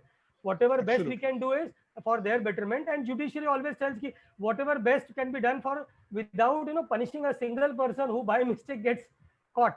But then it's a process, and I always tell people that it's a process. Sometimes it takes time, not to get panicked. And Parvez sir and Jahangir Gai sir is connected to us from many years. Doctors get panicked very Absolutely. fast. They, the moment get a letter or some patient calling or relative calling, their heart rate goes up, tachycardia starts, they start, their concentration in the next patient reduces. And that can do a more complication. The next patient who can definitely file a case, this patient might not file. And always I tell ki this is the part, just relax, go follow the rules and attend our webinars. We are trying to cover each and every topic, whatever way, with the best of the speakers who are there. And the best part is the QA session. So see you. Yeah, Parvez sir, you Dr. want to add? Shukla, not only doctors, Yeah, even the most experienced and senior most lawyers I know. would start feeling nervous if they receive some legal notice. I definitely accept that it's a human. But sir, what I feel, sir, in my practice and as a medical legal as well as doctors, I have seen, sir, people calling me up for problems. And after that, they have stopped going into that consulting for next 5 days. Their wives called us. My husband is now told that I am going to withdraw my practice. I know a doctor whom I can't name, who she has left the practice and left the country. But then that doctor must consult Dr. Datar, because I'm very with your and his legal knowledge as Yeah, doctor. so that's the reason, sir, we started to make them aware that there are people, everybody don't come in open, जो दिख गया वही पता लगता है, everybody has problems. बोलते हैं दुनिया में कितना गम है, मेरा गम कितना कम है. So there are people, but you have to face the problem, not run away, and you should not stop practicing. One Right. seat of MBBS getting wasted. We are talking about the patient doctors ratio. So, but it's a time. I have also planning to keep a talk of a psychiatrist to tell how to deal with this pressure when these notices come for the doctors, so that they can also guide. Right. Yeah. Right. Excellent. So thank you, sir. Dr. Thakre sir, you want to say something? No, excellent, sir. Thank you, sir. Excellent. Thank I you, would sir. just like to say that Yeah, a very well organized program. thanks a lot, Excellent. sir. Thank you, sir. Thank you, sir. Lots of hard work behind Thank the you. scene. Thank you, sir. Thank you, sir. And Tanvir, yeah. some years ago, I don't know whether it was Indian Medical Association or something to do with medical fraternity. I had attended with my senior, Mr. P.R. Vakil, if you remember, Jangir. Either you were speaking or Mr. Vakil was speaking, but I remember must be 15, 20 years ago. No, must be PR Vakil. Yeah, of course with Mr. P.R. Vakil, but it was No, I was not something to do speaking. with medical fraternity. That's what I'm saying. Okay. Was it the same Indian Medical Association or something else? Maybe Association of Medical Consultants, maybe Jangir Okay. sir or other. Right. There are a good number of associations who are trying to best for the members, ultimately for the medical fraternity, Right. all our colleagues, and trying to do whatever best we can, whatever with our best capacity. Okay, so I'll end the session by thanking everybody again. And I am a Maharashtra State President Secretary Dr. Bondwe sir and Dr. Pankaj Bhandarkar sir, President-elect Dr. Londe sir, who was there throughout the session, and past President Dr. Hosi Kapade sir, who was also there. In between, he was in the attendee group and then in the panelist group also, who are always constantly supporting us, including all our senior IMA, Maharashtra State and HQ IMA stalwarts. Thank you, everybody. I end the session. See you on the Thank next you. Friday, Thank which you. would be at 9 p.m. Thank you.